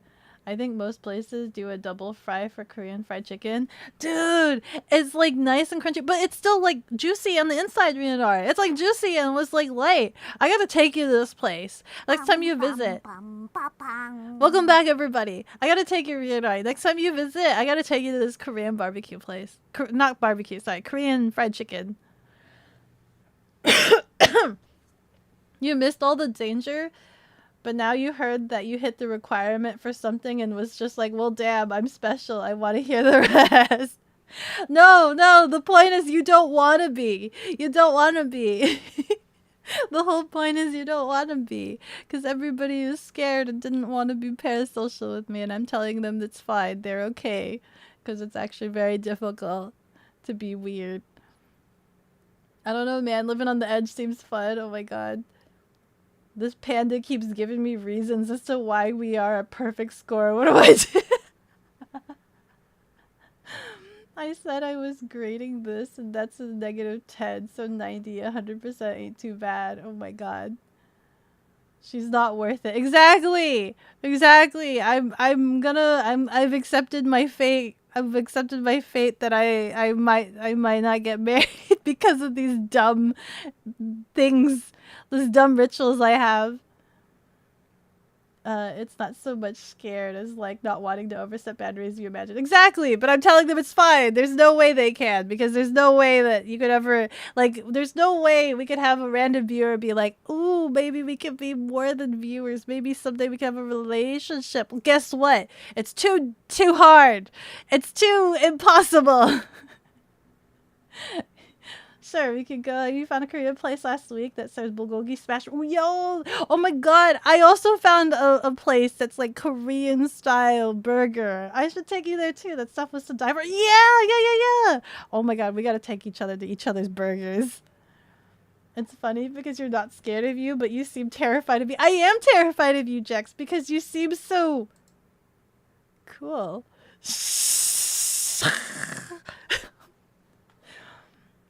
Don't challenge people on the internet. You should know better than pulling pins on that grenade. Listen, if you guys somehow try to do all of these rituals, there's something wrong. There's early stages, and at least it could be caught early on, and we could treat you. We could send you to treatment. You absolutely have... Was it... You have absolute faith that you're not going to be... Whoops, where is it? I have absolute faith that you're not going to be single forever. You're just single now because you're too sexy and they're too nervous to... That's good. Yeah. That's absolutely right, chicken. Bulgogi smash burger sounds so good. It does. Despite all this, don't be weird. You have, was it jurisdiction and you can't kill you? That felt like the weakest cool you've ever heard. Get out of my brain. We are not wrong. Was it? We are not wrong. We are so single. What is this? Yeah. We are single. Rise up, single! You guys, you just gotta have like your confidence in being single. I'm confident. And I love being single. Cause then I could just do whatever. Anyway. So do I got with you? You had a stroke trying to read that, so no. Okay, we're gonna go to stage 2. How does the asking out ritual start off with? Well, every asking out Donlet ritual has to have this, in which the courtship period essentially is subject must write 100 things they like about the Donlet. And this goes back to what I was talking about earlier, where one of the things that makes me sad is feeling like if the other person doesn't know me, right? I wanna make sure the other person knows me, and I'm not the type of person that's just like, I'm not impressed by anybody that says, oh, I want to go out with you because you're so cute, right? I'm not impressed by that. You so cute kind of means nothing. I want to know that this person actually knows me and is actually invested. So you gotta prove that you know. Becca, what? There's an essay prompt. This sounds so dumb, but listen. 100 facts. 100 facts about me.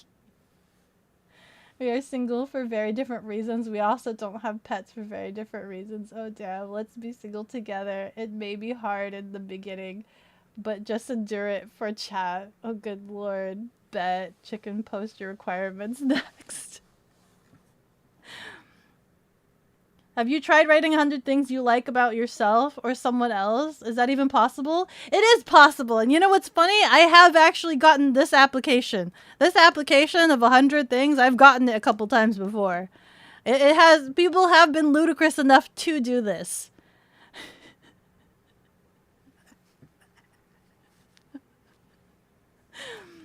So some quality may vary, right? I have gotten some, and you're not allowed to put repeats as well. So you can't say, hair smells nice and then go hair smells nice, or like their hair smells like flowers. You can't say hair smells nice and then hair smells like flowers, right? Can't have repeats. Ooh, girl, you so cute. You make all the babes look so like old men. Ooh. Wait, who are you again? Oh my god. You like that slightly too long hair that you have on your left shoulder? Wait. If this isn't stage 2, you're scared of stage 3. You thought you were the Donlet. So I'm the native born Donlet. You guys are all artificial Donlets made via indoctrination. You guys are indoctrinated Donlets. This is the ritual for native-born Beko Donlet.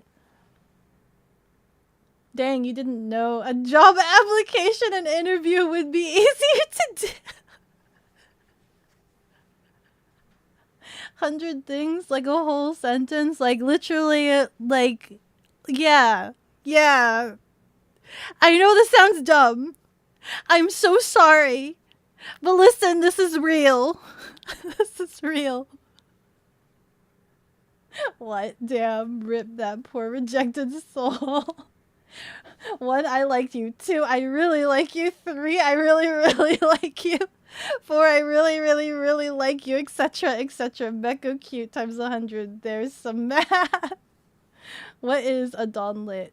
Oh, Jex doesn't even know the Donlet lore. Jex, I'm a Donlet.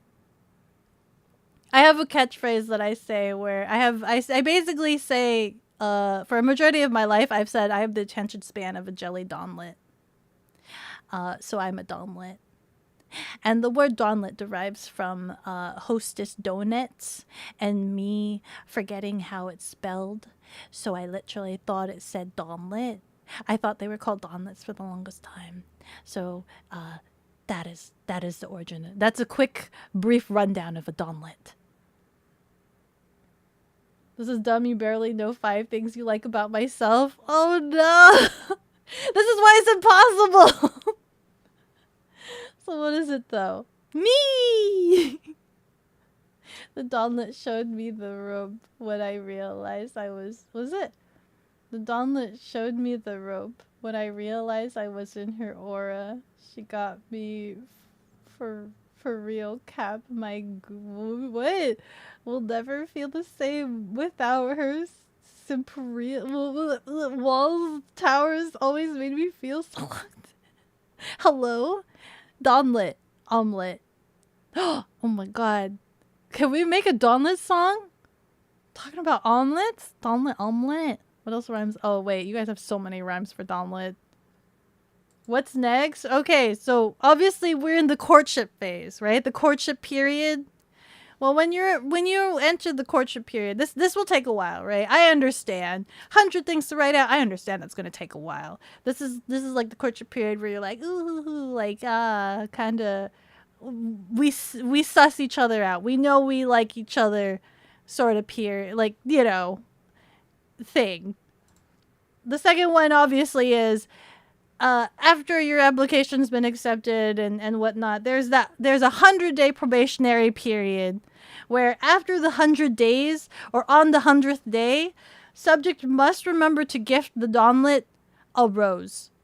or I think I've had the 100-day list and the rose are sent at the same time, actually. So after like 100 days of the courtship period, you have to submit the 100 list, the 100 items list, and a rose at the same time.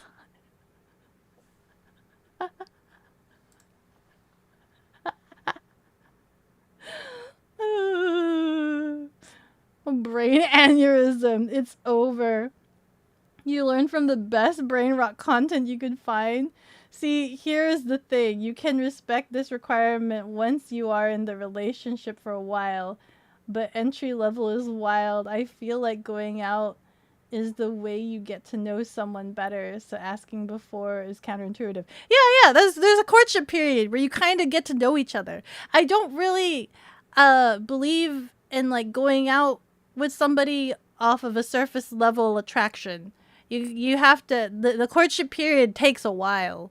So it's kind of like feeling each other out sort of thing. It's like the flirting process, I think, is what is typically normal in a regular relationship, right? I think this would be the flirting stages where you're constantly kind of like sussing each other's dynamic and vibe, right? So during that courtship period, you should be writing a list and analyzing things that I guess you notice or like or whatever. And then on the 100th day is when you present the list and the rose. And that's the actual point of asking out, I guess.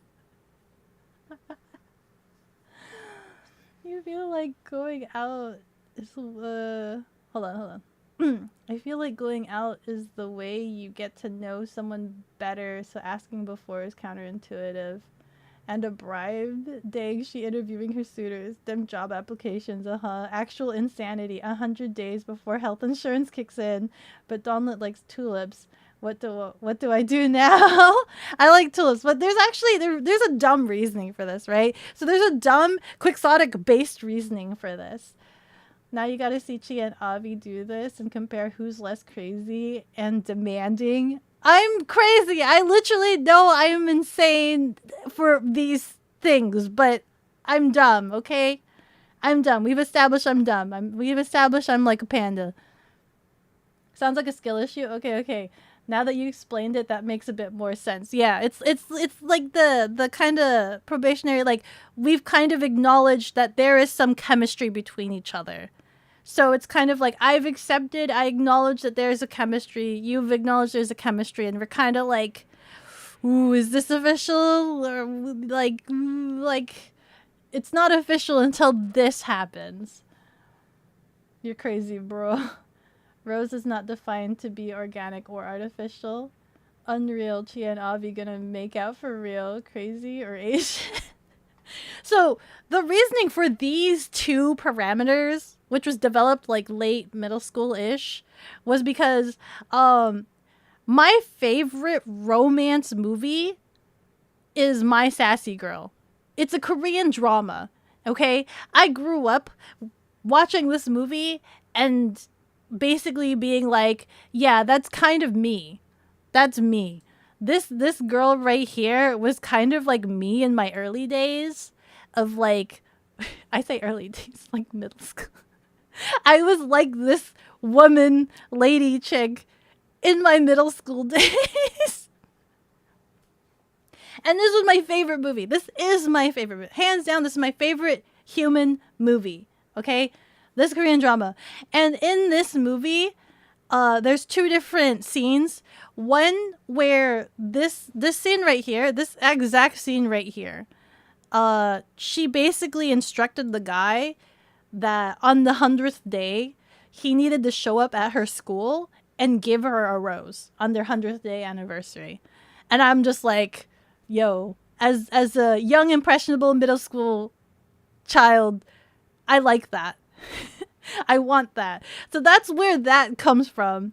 And the 100 things list comes from in the middle of the movie. There's a point in the movie where the two break up to have like a year break. but they still really like each other, but there's like certain things in their life that kind of have come up, and they feel like they need to take time apart from each other to kind of figure things out. And so what they decided was she asked the guy to basically write 100 things that they both agree that they will write 100 things that they like about each other, and then they put it in a time capsule, and they go up into the mountains and they go and bury it under a tree. And they basically say that they will go their separate ways, and a year from then, they will then come meet back at the tree and dig up the time capsule and read each other's letters and decide what to do about the relationship then. And I really, like, there's a lot of things in this movie that really speaks to me, and that was just, like, one of the things where I'm just, like, I really like that. And so that's why that was incorporated into my ritual. As dumb as I am, listen, there's the explanation for that, because I'm a dumb, hopeless romantic, okay? I'm a dumb, hopeless romantic, I'm sorry. But also it works to your benefit, because it's impossible for you guys to go out with me. Where am I? A rose every day, or is that too much? That might be a bit much. But I mean, whatever it is to you or whatever. I'm sorry, Becco. They were out of rose, so I bought you a Clara. Get out of here! Clara's dead. She's dead. She should have been dead. She was dead years ago. Ah, Korean drama enjoyer. Okay, it's starting to make sense. Yeah, so the insanity is starting to make sense. I was influenced by Korean drama at such a young age, and we all know how ridiculous Korean dramas are. We all know how ridiculous they are.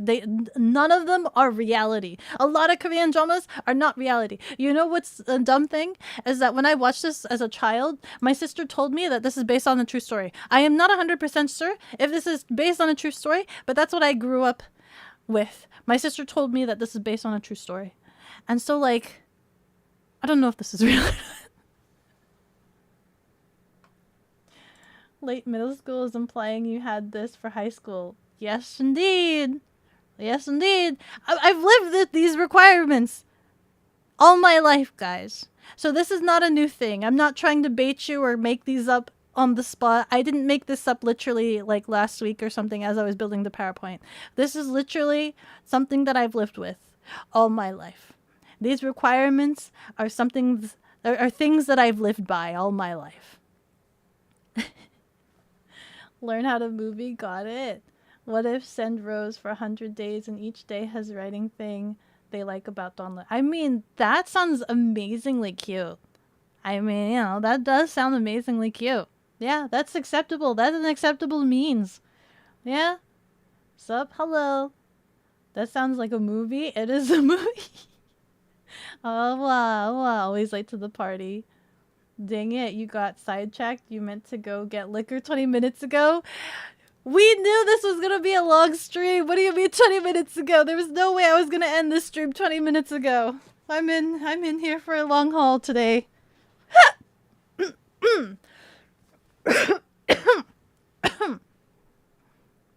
You like the idea of writing a bunch of things, but 100 is a lot. It feels like it will dilute them. Sort of like you were trying to cram in more words into an essay word requirement list. The idea is cute though, of digging them up later to see if you still feel the same way. Yeah, in the movie that's what they did. But no, I don't know. I like the idea of like knowing the person you like beyond surface level of like, oh, she's cute and she's kind, right? Those are base level things. But like, you know, I want somebody that knows me. I think because like my biggest pet peeve is being misunderstood.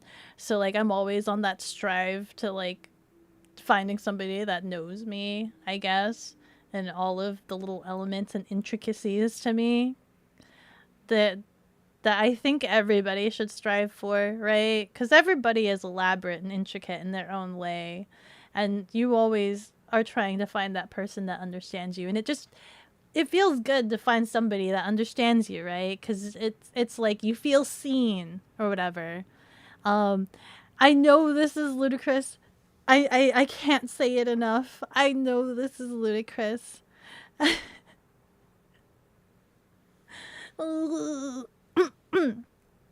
But, you know, the real answer is that you're continuously finding out new things about said partner or person every day, right? And that you're loving every moment of it. The real answer is every single day you're always finding something new that you like about them. That's the real answer.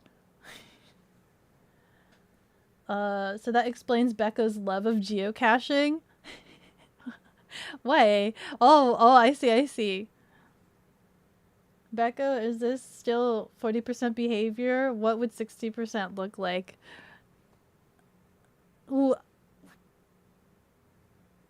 do you mean? Facts? Okay, streamer, we will good with you nonetheless. Yeah, you guys be you. You guys do you, be you. But I know that I have very particular preferences, standards, and rituals. You got sidetracked and watched Griffin for like 6 hours yesterday, so felt? Oh, I see. Yeah, I wasn't expecting to walk the cat. Oh, sorry, walk the dog and you still be on. I am still on. Do thighs count as one or two things? What? Like you saying you like left thigh and then saying you like right thigh? I think that's like cushioning it out. That counts as one. Jex just doing it again. So powerful. Jex is being too cool again. A pair. I feel like you have a lot of good ideas here that need a bit of workshopping is all. Well, considering the fact that these were developed when I was in middle school, which is like very tiny youth child, I can understand. Like, they're not perfect. She hasn't thought of that. 60% would be 120 things you like. Honestly, what? No. Subconscious. But yeah, that's the reasoning for this stage 2. The how to ask out a Donlet ritual. The asking out stage. So let's say you have the 5 requirements, and let's say you ask out the Donlet, right? You've done this stage and you've asked out the Donlet somehow. I don't know why you would, but you somehow do. Okay, your requirements are trash. Here's mine.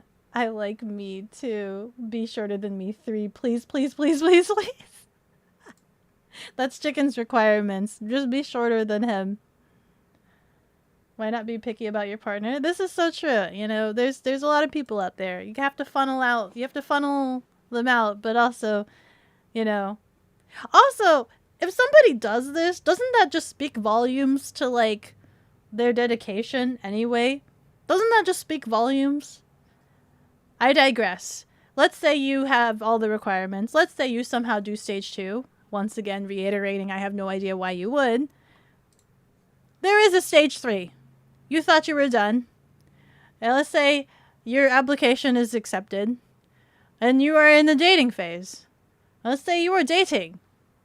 Let's say you somehow are now in a dating status with a Donlet. What then? What is the next step? Well, guess what? Stage 3 is the proposal stage. There is a proposal stage. There is an actual requirement for proposal stage. And probably the reason I will never get married.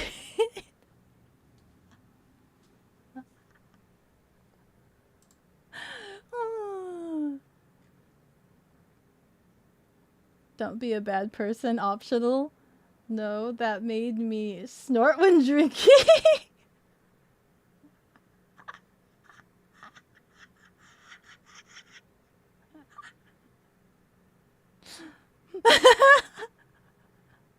For if you do crime, I want to cut. This is too much for a relationship, but wait, there's more! And you've never been in a relationship? Now what? Now what? Proposal, right? Eventually you'll want endgame, right? Eventually you do want to marry, right? That's kind of the end goal eventually, right? Eventually you do want to marry, right? A rocket ship, there's so many stages. Look how she's going to, was it alt the stage? Oh, this is the one you remember. This is nuts. Okay, stage 3, the proposal stage. I've expressed this stage before on stream. I don't know if any of you guys vaguely remember it. But stage 3, let me just lower myself down here, is Chinese chicken pie.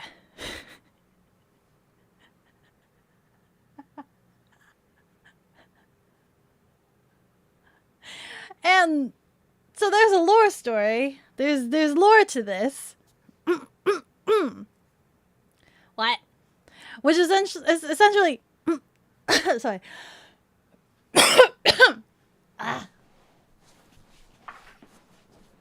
Let me drink some water. There's a lot of talking.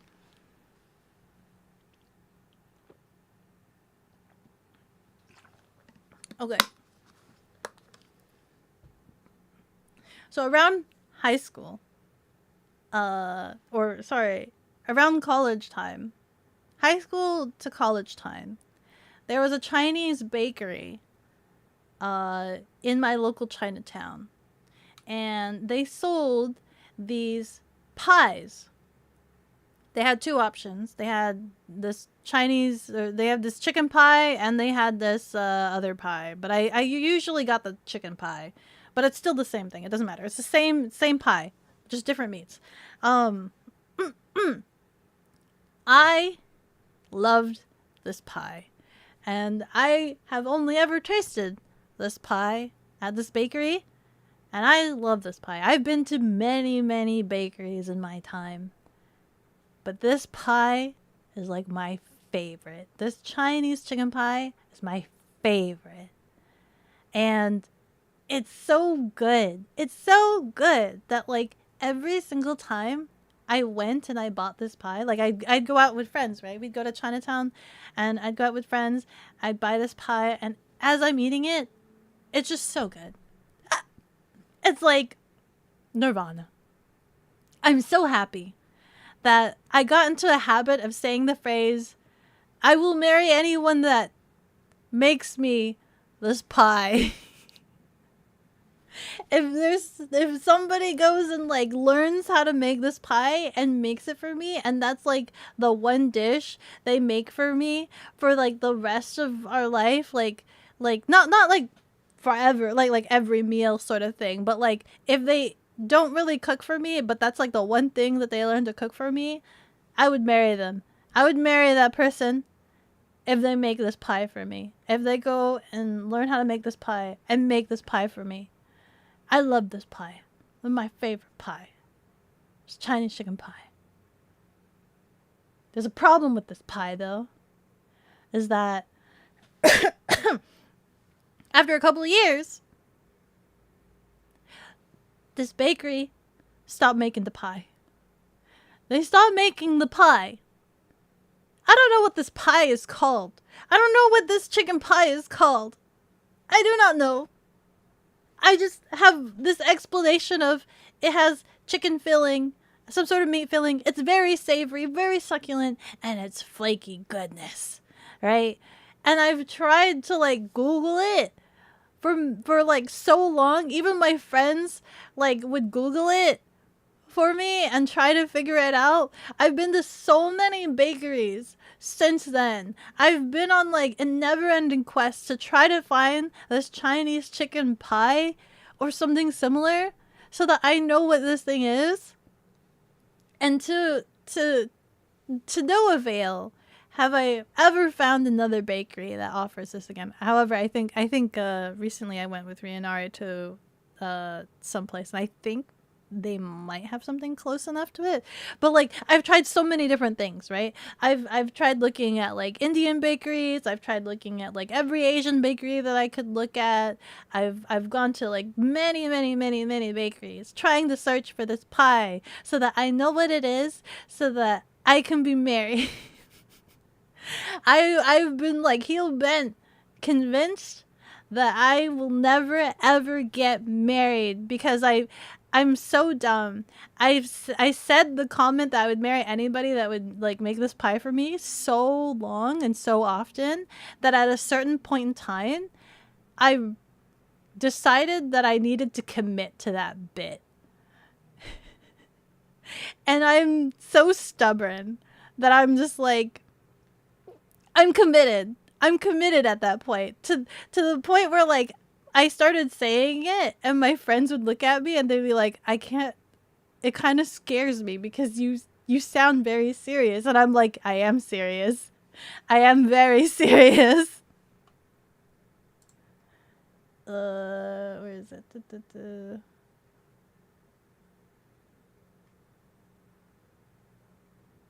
I need to catch up on you guys. Dang, now I feel better about my requirements about a strength test and always prove the other who's more romantic. You may have played Elden Ring, but you ain't prepared to memorize this many stages attack patterns. Not every couple gets married or has kids. But what if I want to? Sounds easy enough for a start. I mean, marriage is fine, but been there, done that. I personally wouldn't mind just finding someone who wants the same thing I do and just live our lives the way we want without the paper saying we are stuck together. That's true. That's true. There's more, right? Am I misremembering? Man, never let your girlfriend become best friends with Beko or Avi because they will seem so sane compared to... It looks more like pizza roll than a pie. It is a pie. So do they have to complete the other two stages first or just make the pie? Preferably complete the other two stages first. It used to be a running joke that they didn't need to do the first two stages, but obviously we want the first two stages for proper run through. You hope that's not it. No, this is the pie. This is the pie right here.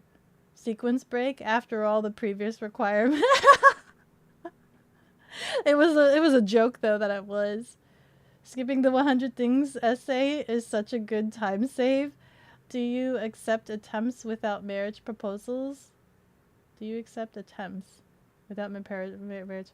Oh yeah, this is like after dating for a while. Of course you don't do this all at the same time. This is the marriage proposal. This is marriage proposal. This isn't like dating proposal. So you can fulfill all of these other requirements or pass ancient Chinese chicken pie riddle. That was the running joke. Yeah, that was the running joke. Catch up on this pants grab. Becca, why don't you just marry a chef? You know what? I don't know very many chefs out there. How does one meet a chef? That's a quick read. Yo, I got a question. Do you fulfill your own requirements? Would you match both the traits in stage 1? The point of stage 1 is that they balance myself out. So like, I'm not good at math. So I'm looking for somebody who's good at math. That's the point of those requirements. And I hope that I can fulfill the other person's requirements, whatever they may be. Which, of course, will be tricky, right? We have to fulfill each other's requirements. And would you be willing to put in those same 2 stages things to a partner? I have done so. I have done so. Maybe not the rose, because I don't think guys ever really ask for flowers. Wait, I actually have given a rose before. Oh frig, I have actually. I have given a rose before. So yeah, I have. So there's your answer to that. She said pie is a requirement though, regardless. So good luck, Pam. Luckily though, after, oh, dude, I don't remember who was it. I think there was one time on stream where I actually was talking about my proposal pie, my marriage proposal pie, and anguishing about like never being married, that somebody actually told me what it was. So for the longest time, I thought I would never get married because I did not know what this pie was and I couldn't describe it to anybody. Like the most I could describe it was that it's savory meat inside a flaky pie crust, whatever, pastry puff. But somebody actually explained to me what it was. And so now there is hope. There is hope that I actually can get married. This is, where is it? Oh yeah, a ring is not required, by the way, to propose. So you can propose with just the pie. You don't need to spend exuberant amount of money for a ring, okay? You do not need to get a ring. I don't know how much those things are. They're like super expensive, right? They're like 10K or something. I don't know how expensive rings are or whatever. I know my sister demanded an expensive ring. My sister demanded her ring to be over 10K. That's what I'm basing it off of. I do not need this requirement. You don't need to give me a ring. You don't need to put a ring inside the pie. Please don't ruin the pie. The pie is gorgeous and gracious enough as it is. Listen. How like it's going back again, it speaks volume if somebody were to learn how to make this pie and then gift that to me. It speaks volumes to me. Find that chatter. Let me see. Guys need flowers too. I actually have given a flower out before. I did buy a rose for somebody once. How about this? I make the chicken, you do the pie, so we complete each other. I don't know where to make the Chinese part though. I am Chinese. And I might try to learn how to make flaky pastry because I kind of want to learn how to make croissants. So that's the same thing, right? They would just be using like croissant dough. Is that the same thing? I further research would need to be involved. I'll have to figure that out. You love getting flowers, so agree. There you go. I think what happened was I gave the flower to the guy and they're like, why? And I'm like, how often do guys get flowers? I think that was my response. How often do guys get flowers? Nobody gives guys flowers, so because there's actually a song that I like that's called like I want to give you a flower. It's such a shame that you're a boy, but when you are not a girl, nobody gives you flowers. So that's like there's a song that I actually listen to that's about that, and I think that's what encouraged me to give a guy a flower. Find that chatter. All right, respect. Requirements are never too high if you give back the same effort. Good luck with the journey, fam. Yeah. Yeah, no. I have done like all of the similar things before to like potentials before, right? I have done so. Obviously, I can't fulfill the math one. The point of the math is to balance me out.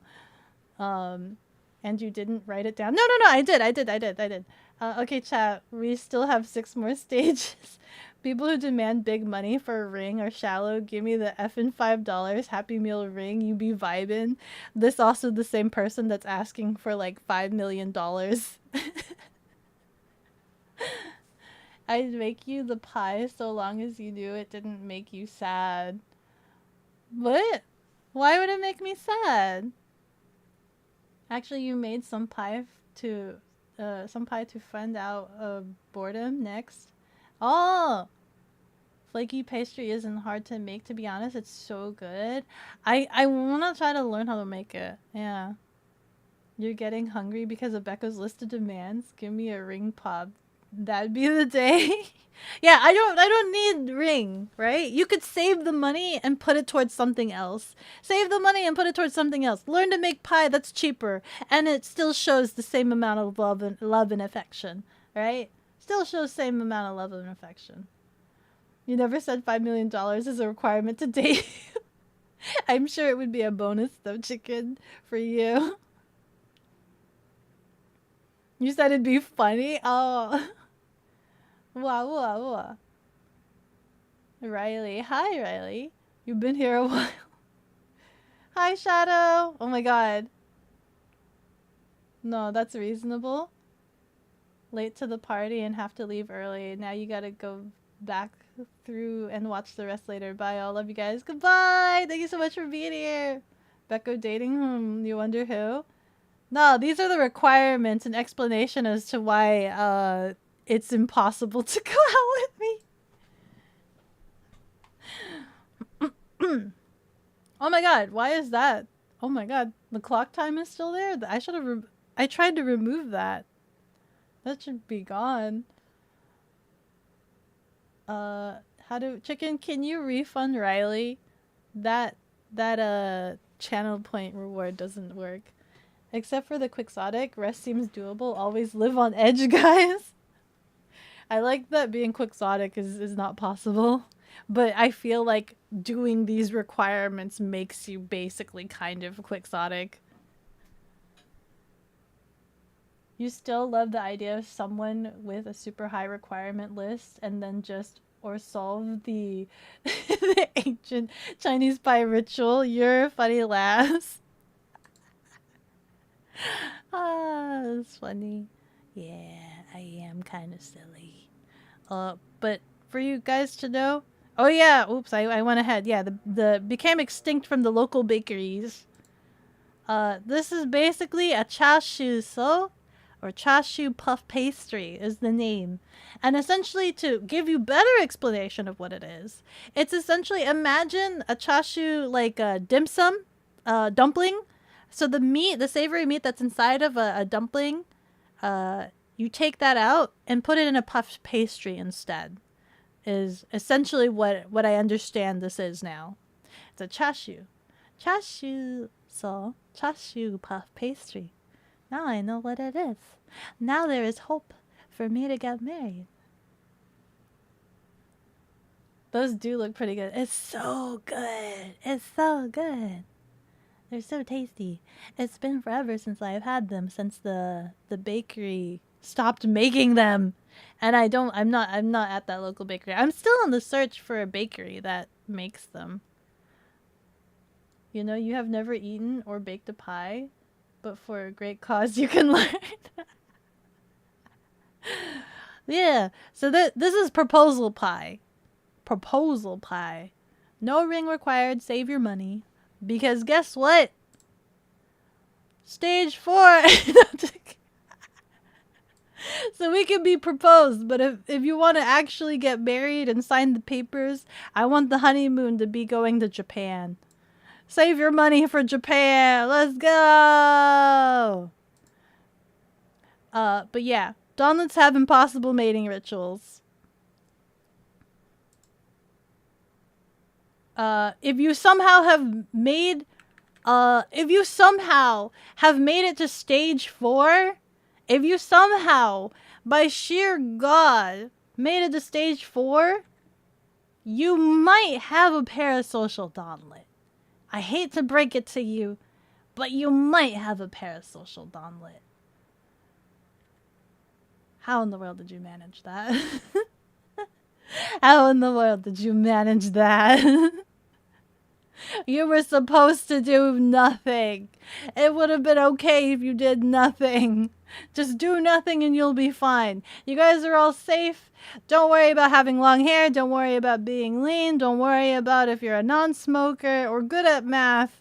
Listen, it gets more complicated from there. Just don't do anything. Just be yourself. Just don't.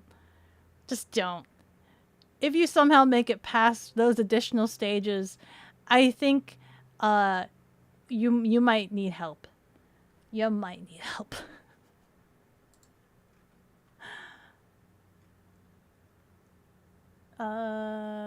Becca, please, I'm out of healing potions. Eat your cheese noodle.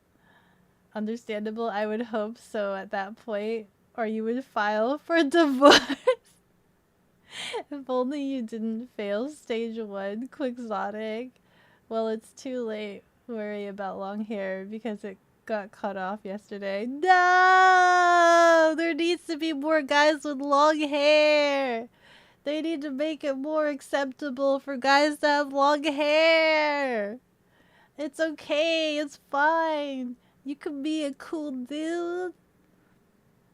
You got a good stat build for this. Gotta try it out.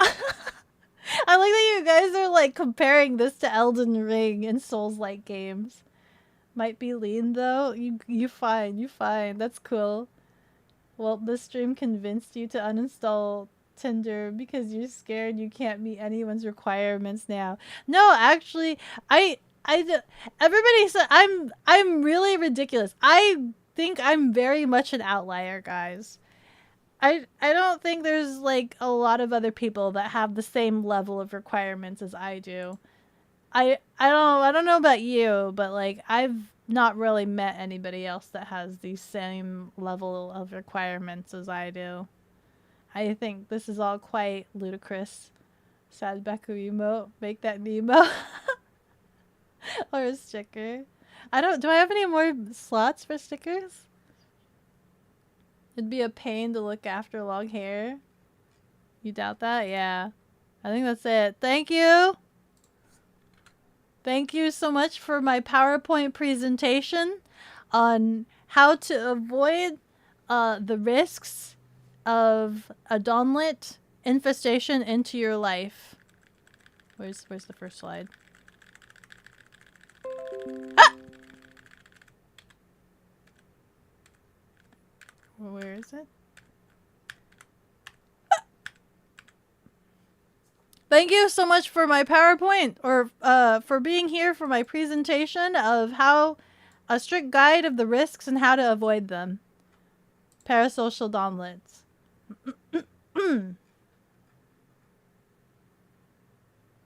I think you have more financially reasonable requirements. You think so? Reasonable?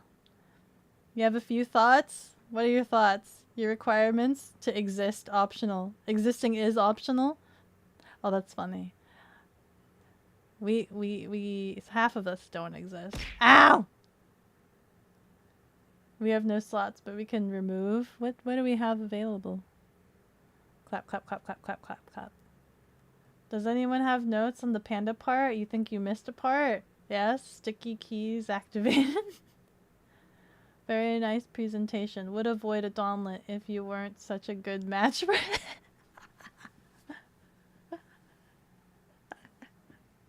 You're funny. You're so funny. You're too funny. You're so funny. You're ridiculous. Thanks for the lesson, Beku. You learned so much and it was very fun. Oh, you're not going to share your thoughts. That would no, that's the point. You're not being parasocial. Just be yourself. Don't be worried to be yourself. I don't care if you have long hair. That doesn't matter. It's not like I'm gonna go swoon a loon if you have long hair or if you're lean. That doesn't matter. I think you want to know the reason. So like when I first developed the 5 requirements was because I was actually kind of sick of I had a lot of gal pals, friends that were, as you say, like at that young age, the girls that were kind of like guy crazy, right? I knew a girl in school that was like, you know those girls that would be super obsessed and swoon over like every other guy and would be like, oh my god, Hans is so hot, blah, blah, blah, blah, blah, blah. And then like 2 days later, they'd be like, oh my god, Justin, I love Justin. He's like, I really want to be my boyfriend. And it was like on a constant rotation and cycle. I had a friend that was like that. I had a friend that literally would swoon and was in love with almost like a rotation of multiple guys perpetually, to the point where like it didn't matter keeping track of each guy's names because they would be replaced by somebody else like a couple days later, right? I hated that. I hated is the term called girl crazy or guy crazy? I hated guy crazy, that whole thing. And there was a lot of girls at my school when you're a very young age and everybody's all hormonal and things like that, where everybody's just like relationship crazy, and like the name of the person would change week by week, and I didn't want to be that person. I'm like, listen, like, I felt like that wasn't actually being in love or being loyal or it's so important to me for like the feelings to be there, right? It's so important to me for like the feelings to be there and to be real. And if you're like swapping out guys every 3 days, every week, like new flavor of the week sort of thing, then it's just like, how do you know? How can you say that, like, oh yeah, like I'm totally devoted to this person, and then like next week you actually are interested in somebody else because they change their hairstyle and all of a sudden they're more hot. So like I developed these strict rules so that I kind of knew what I was looking for. I had a general idea, and I didn't want to be like one of those other girls that would just like swoon over any little thing, right? Like, oh, that guy's nice to me. Oh, my Prince Charming. Yeah, I didn't want to be like that. That's kind of where all this lunacy kind of started from, was not wanting to be like that.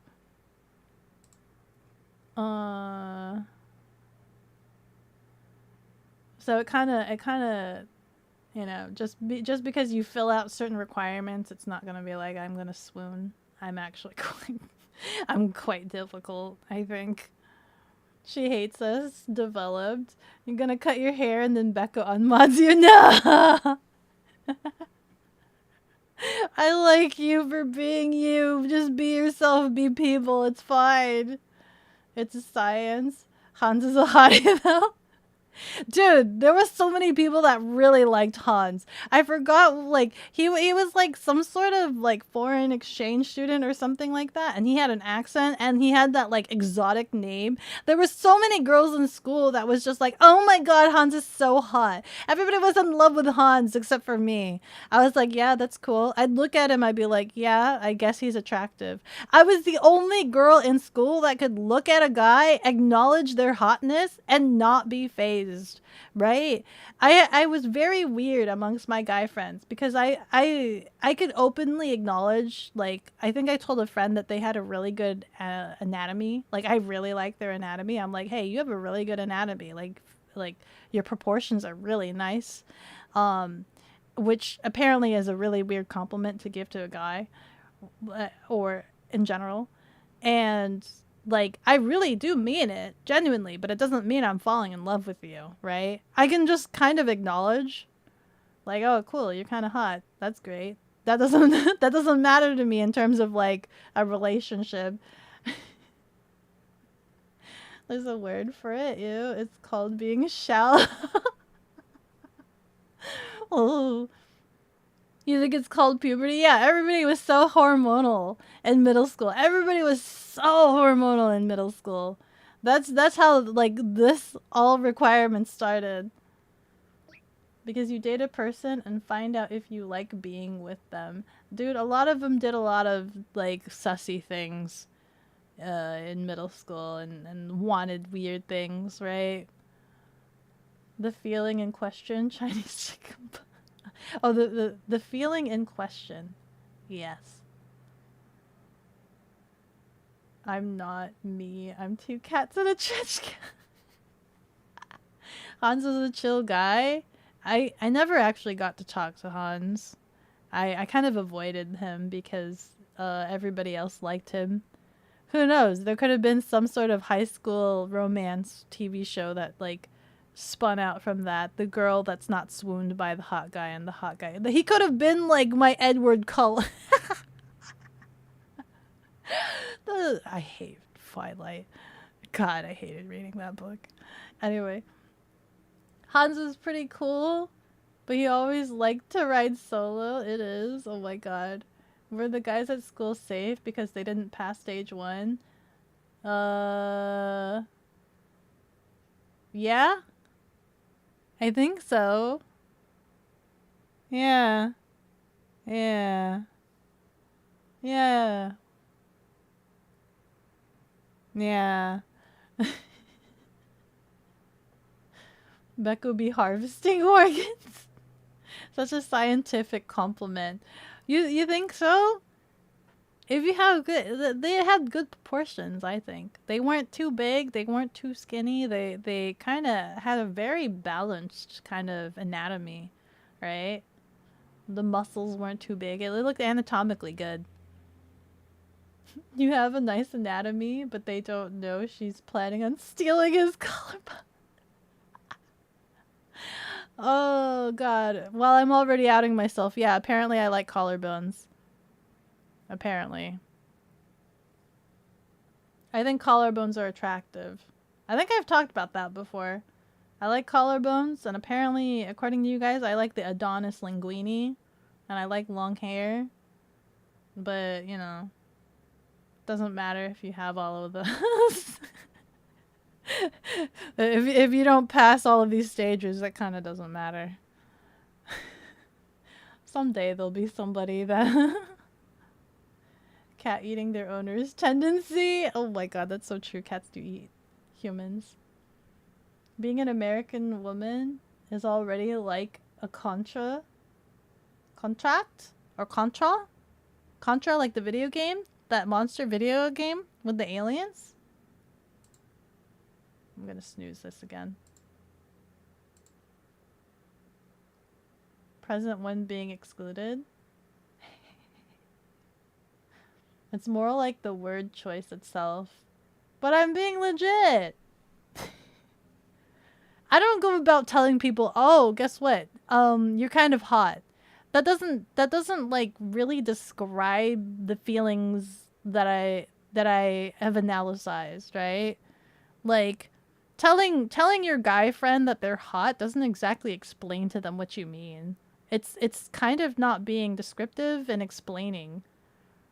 Like, what does that even mean? Hi, guy friend, you're kind of hot. That could be anything. But explaining that they have a really, like, why are they hot? Well, I suppose they could be considered attractive because they have a really good anatomy balance. You know, I'm giving a little bit more reasoning than just saying, hey, you hot.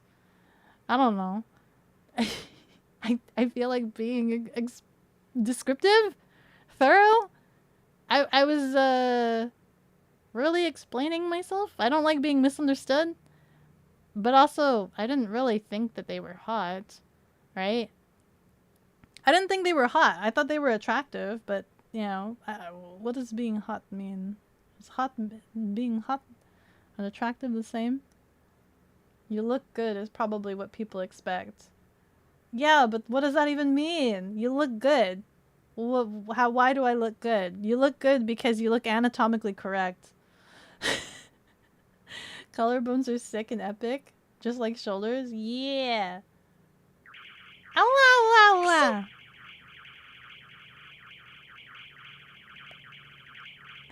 ow. Noodle, thank you so much for the 500 itty bitties. Here's to funding the research for building your perfect mate. Yeah, apparently, like, at this point, is it even possible? It's impossible. I'm difficult. I'm dumb. I'm a panda, guys. I'm a panda. I make it go so gosh darn impossible. Impossible? Hard. That's why we keep them open. Yeehaw. You have good proportions. You look totally drawable. Exactly. If they would be so good for an anatomy student. When I was taking anatomy class in like my art school, like they would be really good proportionally. Yeah, they'd be really good proportionally. That wasn't in the presentation. You have low entry requirements, but a high level position takes some serious time and dedication to the company. There's an incoming update. No! Hi, we have a new bounty. We have a new bounty on our hands. Hello, hello, hello, hello. Ow. Chia, congratulations on surviving 17 months. Congratulations, congratulations. And now it's time for Big Shots, the show that tells all about Earth fugitives. Defense Force. Collarbone and shoulders are cool, however thighs. Oh frick, I'm covering Chia's wanted poster. Hey! Yo, welcome in, Raiders! Welcome in! You actually missed all of the presentation. I literally finished the presentation. Ha! You missed it all, but it's okay. You don't have to be worried. I'm sure none of you fit the requirements. I'm sure none of you fit the requirements. I've spent the last, oh god, 4 hours explaining all of my mating rituals. So there's that. It's now out there in the universe. Collarbones and shoulders are cool. However, thighs, it does if you're a woman. What? Oh, frick. I've lost track of what was said and what I'm saying. It does if you're a woman. What did I say? Gonna start casually... Oh, the way you compliment? Hotness? Hotness for a woman? Casually complimenting the homies by saying, hey, your sex on legs. Lube! Hada hada, thank you so much for the follow. With every level I grow stronger. Thank you, thank you! Thighs are basic. Everyone likes thighs. It's like saying you like to breathe. Everybody likes breathing. Actually, liking to breathe, it's just kind of normal. You just kind of do it, isn't it? You just do it. You just breathe. Snooze. Snooze! That's my last snooze. After that, we have to commit to getting ads. Telling your guy friends he's hot is a good way to signal you are interested in... Yeah, that's the thing, right? I wasn't interested in a relationship with my friend. My guy friend, I was absolutely not interested in a relationship. I was just kind of giving him the truth and, like, telling him he had a good anatomy. Like, that was just the truth. He had a good anatomy. So, like, and you know what the problem was? He still got cross signals and still thought that I was into him and was just like, I don't want to go. Like, his immediate response was, I don't want to go out with you. And I got so angry that, like, he would think that. And I'm like, I wasn't asking. What the frick? I wasn't asking. Jesus Christ. Can't I just give you a compliment? Sorry, my bad. Never mind. Hey, you're hot. No, literally. You're on fire. Stop, drop, and roll. What's a classic like pepperoni pizza never lets you down? You would see that as a sign a woman is attracted / sexually interested in you. See, god damn it. Why can't I just give guys compliments? I give you guys compliments all the time. Like, Sarah has long, gorgeous hair. Why can't I just point that out? It's a fact, right? I can't just notice things and just say them matter-of-factly. I think that's the problem, right? Too many people are like, oh my god, she shows interest. No, I just kind of point things out. Alistair, hada hada, thank you so much for the follow. With every level I grow stronger. Thank you, thank you. I think people shouldn't be afraid to just say things and just be like, hey, Jex, you intimidate me because you sound so stern and professional. I get really intimidated and scared. I'm sorry.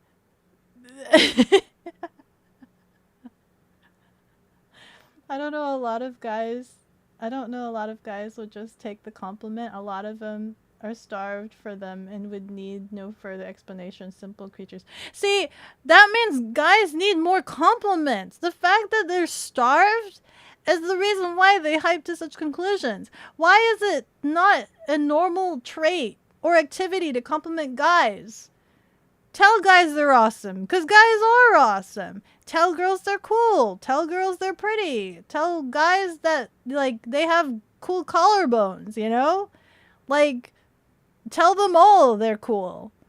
Why is it not a normal thing to just tell guys that they're, like, good looking without any sort of implication after?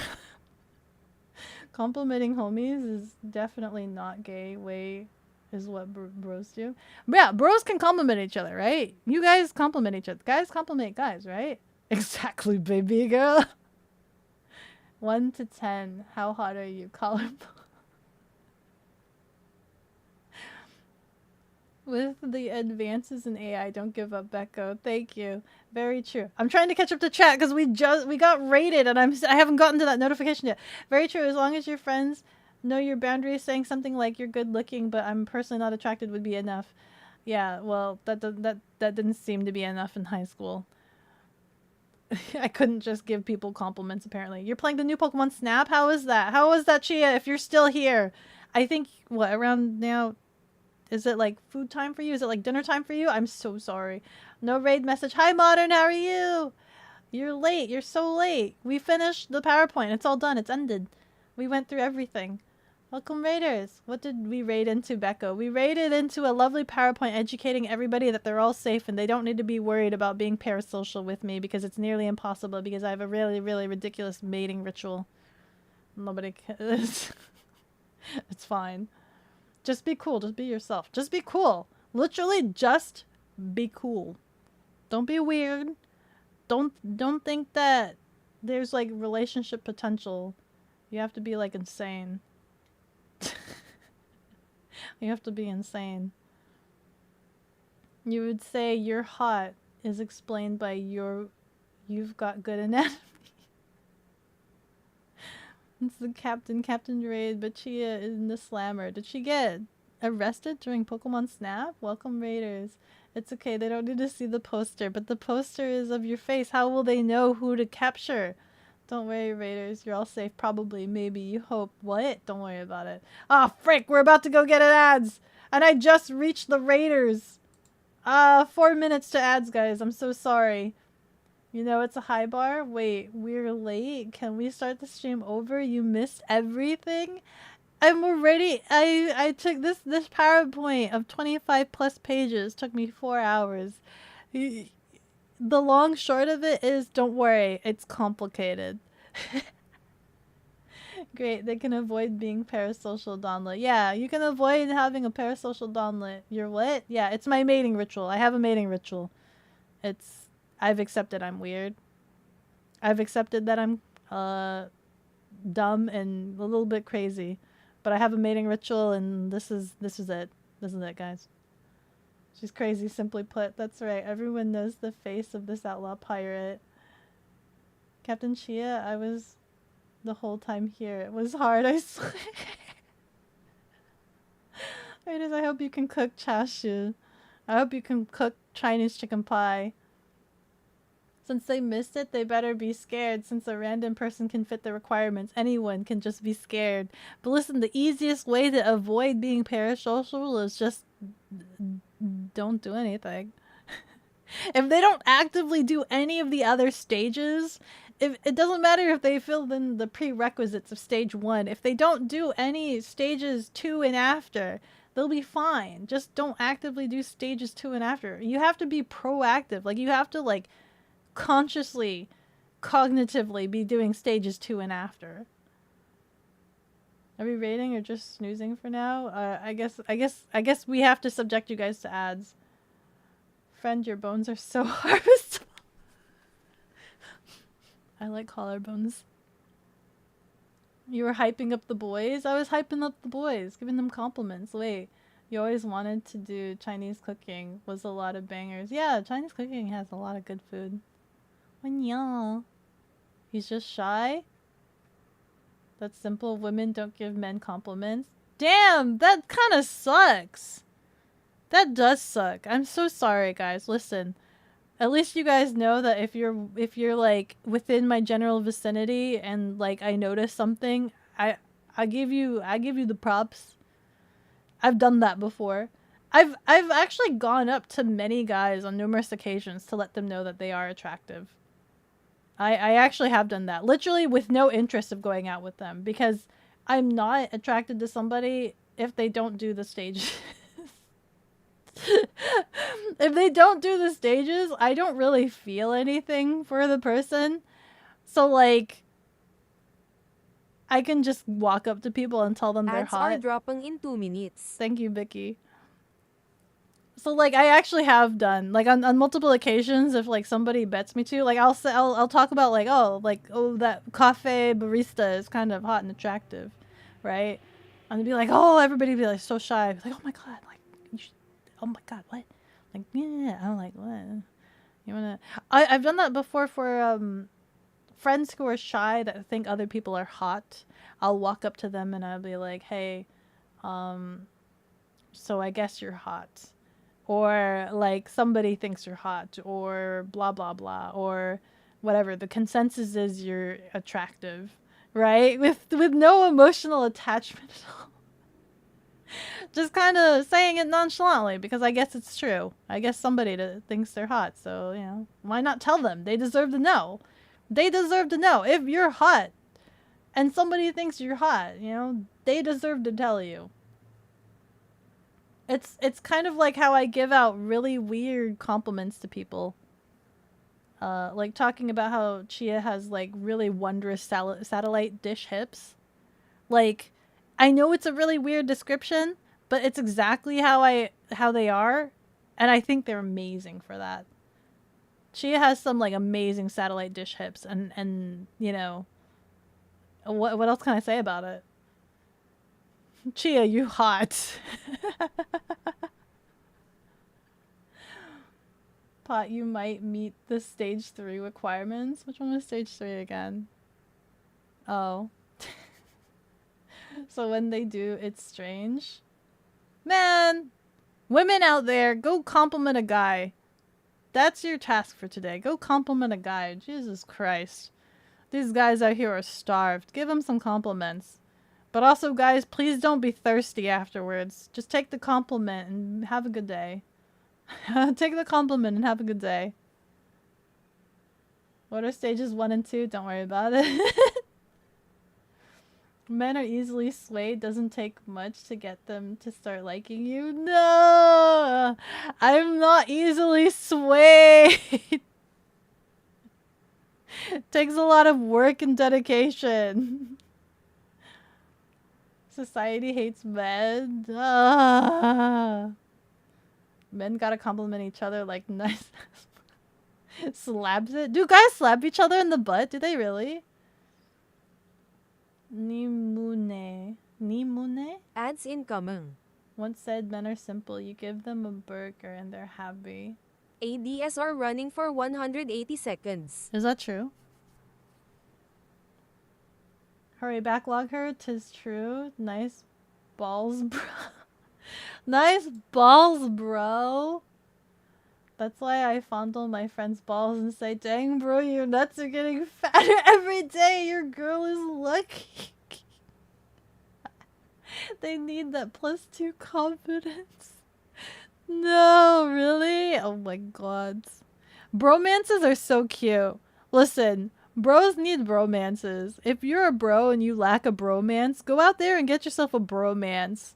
Bromances are absolutely adorable and really solid because, like, bros need each other, right? Bros understand the struggle and they, like, support each other on such a wholesome level. It's so good. There's nothing like that for girls, right? For girls, it's like kind of cutthroat a little bit, I think. They have like it's more like exactly like a sorority, right? Where it's like a loyalty system. And there's a little bit more like, how do you say, emotional competition. I feel like bros have like a nice honor code, at least from what I've heard. Cause I had a bunch of guy friends that had like told me their honor code of like if they something not go out with so and so's ex. Something like that. They would never go out with the other's exes. If it was an emotion, I think the rule is if they both had feelings like at the same time, it's possibly fair game. Is what they told me. They acknowledge that it's fair game if they had feelings around the same time, but like if one person makes the move first, then it's like off game. Something like that. Something. I don't remember. No wait, huh? Same thought pattern? You gotta stop calling it mating ritual. What do I call it then? If it's not a mating ritual, is it not a mating ritual? Is this not a mating ritual? This whole thing encompasses the like mating ritual. Same brain cell. Damn, bro, those baby makers are so big today. Please stop calling it that. Yeah, but could she? What else do I call it?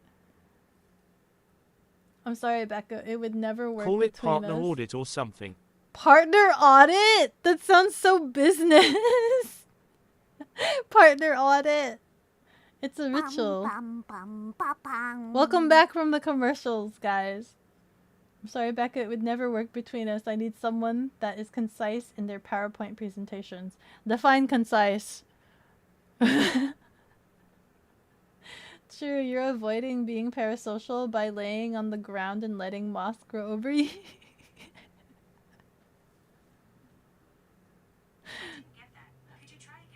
Shh. Nothing.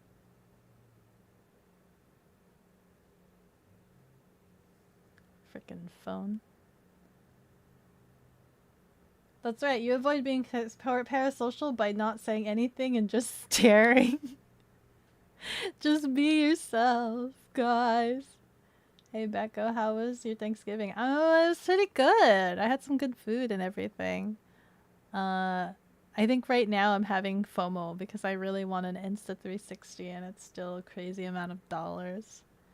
Never put me in a situation. Teehee. I kind of want to hang out with Jex now knowing that... let me be clear. I want to hang out with Jex now knowing that he fills the requirements, not because I'm interested. I'm not interested, but I think it's kind of funny. I think it's kind of funny. I'm not interested. I don't want to be interested. I'm not interested, but I'm curious as to what kind of person could possibly fail. Maybe that's why I'm so scared of Jax. I'm terrified. Oh man, this one's a weird one. This guy is a little bit weird. I need to forever be alone, man. That's nice of you, Becco. I got a compliment once 6 years ago and still think about it. For real? Aw. That means you're sentimental, I think. Am I true? Putting her outside so you can catch the game. I'm gonna melt into a puddle now, thank you. Okay. Seeing is believing, sends pics. Oh, what? Of Chia satellite dish hips? Or what are we talking about? They come with Wi-Fi too? Yeah! Dude, they're amazing! I wish I could explain how amazing they are. They're so amazing. Absolutely amazing. Chia, chat now wants to see yours and Avi's mating ritual requirements. They want to see who's the most insane amongst the three of us. Apparently. I don't know if Chia's still here. They want to see your mating ritual requirements and see who's the most insane. No, you don't want to. Chia be intercepting military frequency with those hips. Them hips don't lie. They got Wi-Fi. Them hips don't lie. They got Wi-Fi. You know all the government secrets. Becca is also hot, so... Oh, touche. On a temperature level, right? That's what we're talking about. If you're homie, you're legally obligated to slap their butt. Really? I've never seen a guy slap another guy's butt in person, at least. I've seen it like on TikToks and memes, and I think that's like a bit, but I've never seen it casually just done in real life. In the wild. Generally speaking, you don't touch people. Yeah. Men in the audience, slap each other right now. Good on ya. Captain of the Wi-Fi, what is your reception? Men gotta learn to compliment each other through words rather than slop and learn to keep their hands to themselves for real, for real. 3 bars. 3 bars is the reception of her satellite dish hips. Speak for yourself. You won't stop slapping your homie's butt. Well, do you intend to physically mate with the person? Which person? You wouldn't call it mating. You'd call it courting ritual. Okay, my courting rituals. Otherwise, it sounds like you're talking about how you like to get ground...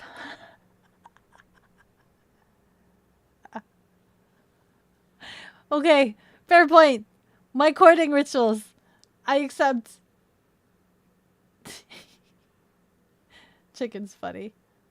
Calling it mating ritual just sounds like prerequisites to smash, you know? You're in danger? No, you're not in danger, don't worry.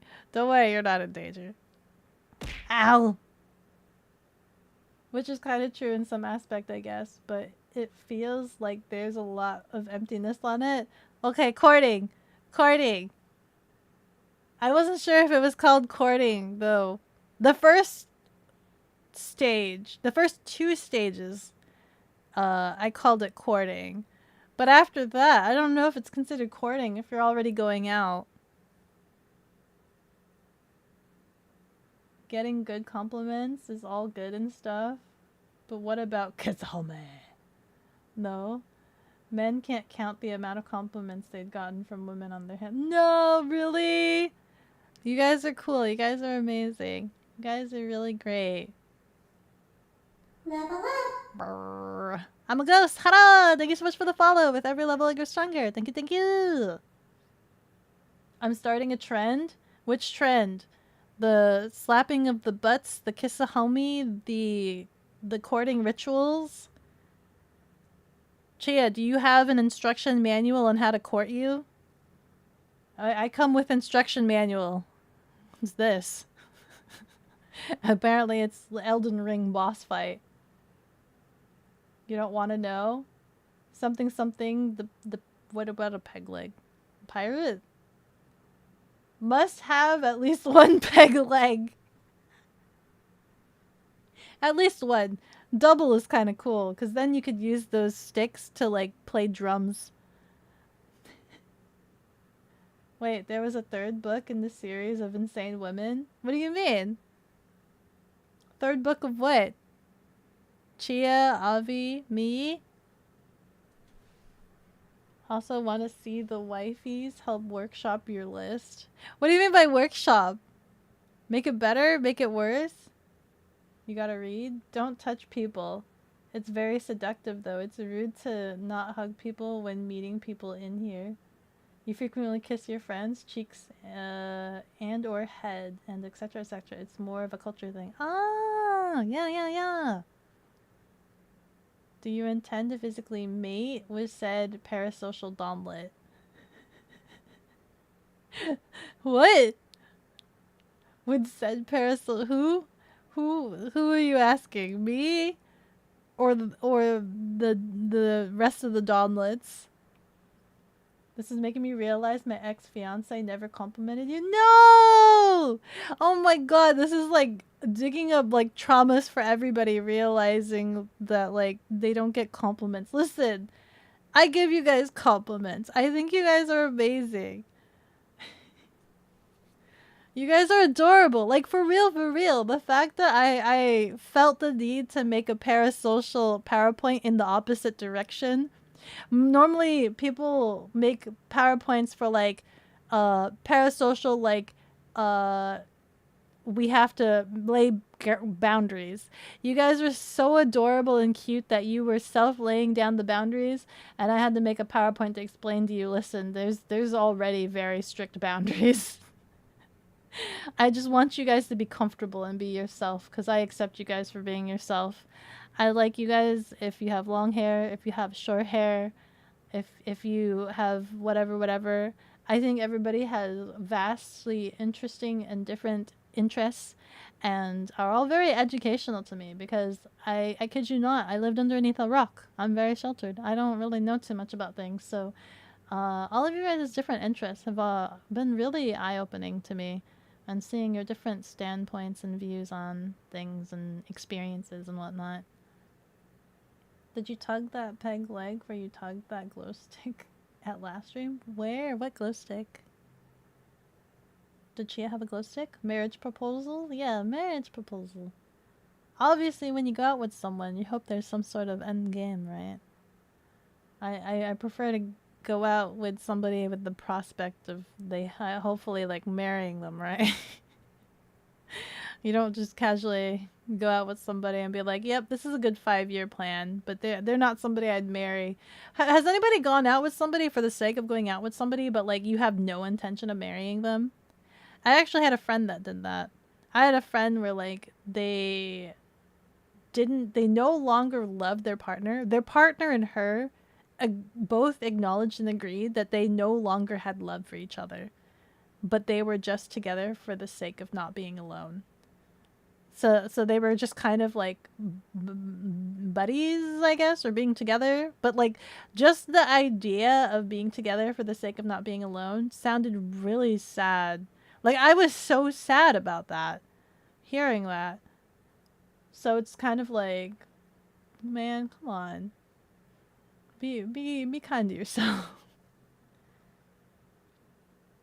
Also, you're cold wash only. You're cold wash and air dry.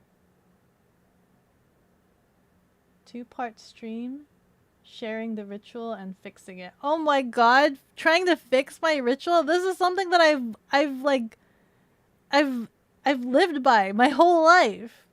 How can you fix this? I've lived by it my whole life. This is my ritual that I've lived by. I'm committed to this ritual. How can you fix that? You can't fix this. This is me. This is me. You Beko. Me when I have been given like 8 compliments that I remember and like 3 of them are from you. have all 3 of them been from me? For real? Damn, man. I'm just real, man. You're a cool guy. I like Becca hates me in particular for having medium hair. No, medium hair is fine. Medium hair is fine. Medium hair is fine. Some people have different levels of what they consider long. So sometimes people think medium hair is long. I like fluffy hair. Even you? Thanks, homie slaps. Oh wait, I had a thought. Never mind. But nah. It's not a trauma, it's reality. Buckle up, boys. It's shine and grind. Oh my god. Yeah, one time? No? It was miserable? No! For real? Guys.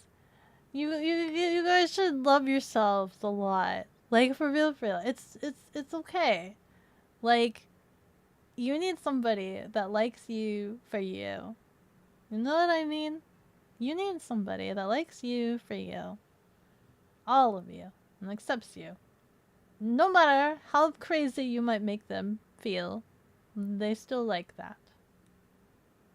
Can you even get married because of your eye patch? Dude, I was so sad about the eye patch. I have a possibility. It's a very slim chance, but it's a very, very slim chance. But somehow I'll get married. With how ridiculous I am. Somehow. Sometimes you just want to date. Nah. Anytime I've been single, of course, like, the aftermath. The aftermath of a relationship is kind of crummy, right? That's always gonna happen. But, like, being in the single status has always been fine for me. I usually tend to be more bold and more like free-spirited, and then like it's the courting process that is so terrible for me. I hate the courting process because, you know, going back to that whole girls acting funny, if I like somebody, I act kind of funny, right? The feelings get really like fuzzy lined and just like you kind of how do you say, you act out of sorts, right? And that's when you know you kind of like have a squishy on somebody. And it's just like, I hate that. I hate that process because I'm usually the kind of person that's usually like fairly composed. I know that's kind of weird coming from me, and you guys have heard all of my like manic craziness, but like I tend to usually have a really good check on my emotions. And so for those moments when I don't have a proper check on my emotions, drives me insane. I hate it. I hate not having a check on my emotions. and like not being able to like control that. And I'm like, oh god, I think I'm developing feelings. Ah, dick. You know, like that sucks. I hate that. That's the worst part for me, is that whole like developing of the feelings, because it's just like, stop it. Not me though. I love my wife. Yeah, you got a free grilled cheese from that one. Grilled cheese. That's kind of romantic. I'm in it for the long haul or the happy ever after. Yeah, exactly. So like, yeah. When you, that's why it's like a long process. That's why like, it takes a while just to, so like, hold on. I know we have like a bunch of new people here and they didn't get to see some of these. So like, that's why the freaking, we find out in stage 1, like in stage 1 we find out if you have the requirements, and then like the stage 2 part, this period, this courtship period, it can take a bit of time, right? I'm not the kind of person where it's just like, you go on Tinder and you go on maybe one date and then you like, hey, we dating sort of thing. I'm kind of not that kind of person. I'm the kind of person where it's just like, we actually have to have been hanging out for a while. We have to have been like hanging out for like a while to be able to get to this stage. All hair is fine, even no hair is fine. It's all about rocking it. Exactly. She had a, was it thought? She had it though? She had a thought. First ever thought from Kat. Yeah, last time you dated someone was just for the sake of dating and never again. Yeah, don't do that to yourself. You're a really cool, amazing person, chicken. You gotta find somebody that like really cares for you. Like for real.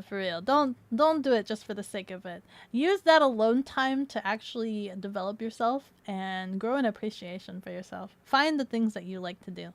Because when you find somebody that you like, obviously you start having, you should typically, so like when you're by yourself, you have the mindset of you gotta focus on yourself, right? But then when somebody comes into your life, that becomes like you have to split your attention and be able to still focus on yourself, but now you're focusing on somebody else because you care about this other person, right? So then you have split dedication to yourself and to the other person. So that's why the moments when you're by yourself are very important, to be able to cultivate yourself, take care of yourself, develop yourself. Those are very, very important times. There is someone for everyone, exactly. If someone really wants someone, that is, yeah. Some people don't and just never seem to figure that out in time. Yeah. Some people either rush it too quickly, or like they give up, or they don't even try, or things like that. You hate the courting process. Imagine how they feel. The courting process is fine. It's the feelings. It's the out of whack feelings. It's the me developing the squishiest parts that I hate. I hate the development of the squishy, because it's one of those things where it's like when it's on the train tracks, it's like kind of hard to stop. Which is probably the reason why I have such a strict guideline, because I tend to be fairly dedicated or feel very devoted when it happens. So I have to be very strict about it.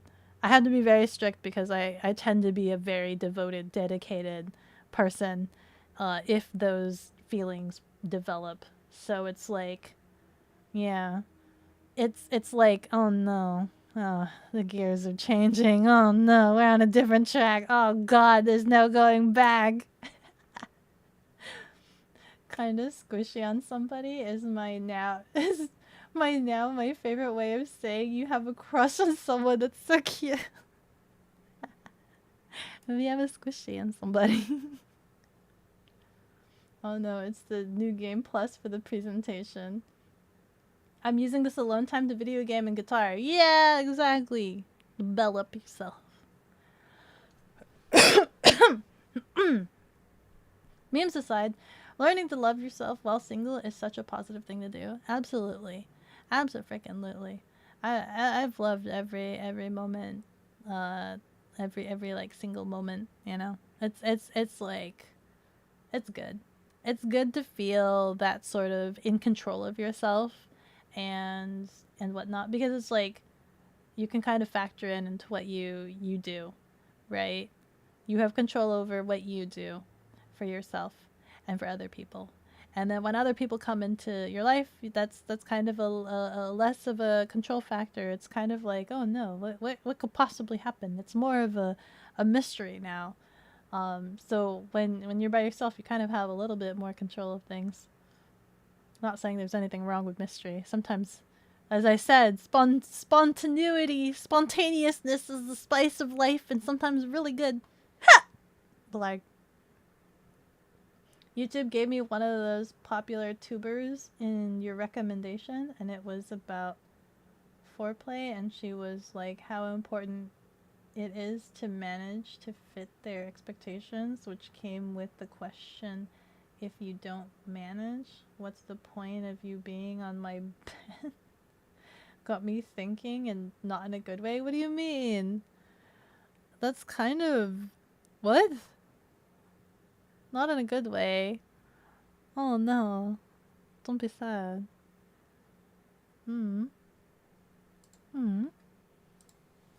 Let me get out of this. Hold on. Wait, where's my PowerPoint? I think a lot of people focus on a lot of elements and factors that maybe are not ideal. Maybe are not ideal. I think. But I think the bottom line still is just be good to yourself, be yourself, and find people that balance you out and are good for you. Cause actually there was one time I was in a relationship where it didn't follow the proper stages, right? And it was so awkward and so hard and difficult. And the other person didn't do anything wrong. They, in fact, were a really good counterpart. They were a really good boyfriend. And, like, it was just awkward for me, right? So the situation was, I was a lower classman in high school, and they were an upperclassman. I think I was a freshman and they were a junior. I think it was the age difference, which like isn't that big of an age difference, but when you're in high school, it feels like a huge difference for some reason, right? When you're a child and you're like young and you just kind of feel like it's like huge. I remember being in high school and like everybody would harp on, like they would think seniors going out with freshmen was super disgusting, and it was like really scary because it did feel like cradle robbing, right? It just feels really awkward and things like that. And so like I had a junior friend, what's sophomore, freshman, sophomore, junior, yeah, the third one. And like I went out with a group of my friends to go watch a movie. I can't remember what movie it was, but like we went out to go watch a movie. And I was also hanging out with this guy, this junior guy, who was also kind of like friends with my sister when she was in high school. And we ended up doing like a huge friend group going out to the movies. However, I arrived, like this guy took me to the movies. We didn't all go like at the same time. We arrived to the same movie theaters, but because I arrived with this guy because he could drive, we bought our tickets together and we sat together, and my rest of the friends sat somewhere else. So it was just like me and this guy in this movie theater by ourselves, and my friends were probably like a couple rows back or something. And like I think a couple of my friends ended up hooking up during that movie session. And like after that movie, like I kept messaging, we kept hanging out. We just kind of kept hanging out. and talking a lot. And like all of my friends kept hazing me and was just like, you guys are going out. And I'm like, we're not going out. And like, you guys are going out. And so like it got into my head and I texted the guy. I'm like, hey, are we going out? Just matter of factly, I'm just like, are we going out? And they just nonchalantly, they're like, yeah, I guess. And I'm just like, I was so frustrated with that because I was just like, I was not asked. I was not asked. It was so like I kept saying to people, I'm like, I'm in a relationship against my will because I was never asked, and now I'm suddenly in a relationship. But it wasn't bad. They weren't a bad person. They were really chill. We were really cool friends and we hung out. But the problem was I was a freshman and they were a junior. And at the time, I acknowledge I was too immature to be okay with it. I was too immature to be okay with the age difference. And so like every time we were together, I felt really stressed and peer pressured and like anxious that I felt like I couldn't be myself. I felt like I had to be mature. It was the word, right? So like when we would go out, I would sit in the car very nervously and not move. I'd be really tense. I would be very like generic nice girl sort of persona, and it was really hard on me because I don't like being not me, right? Being not me is like one of the most difficult things ever.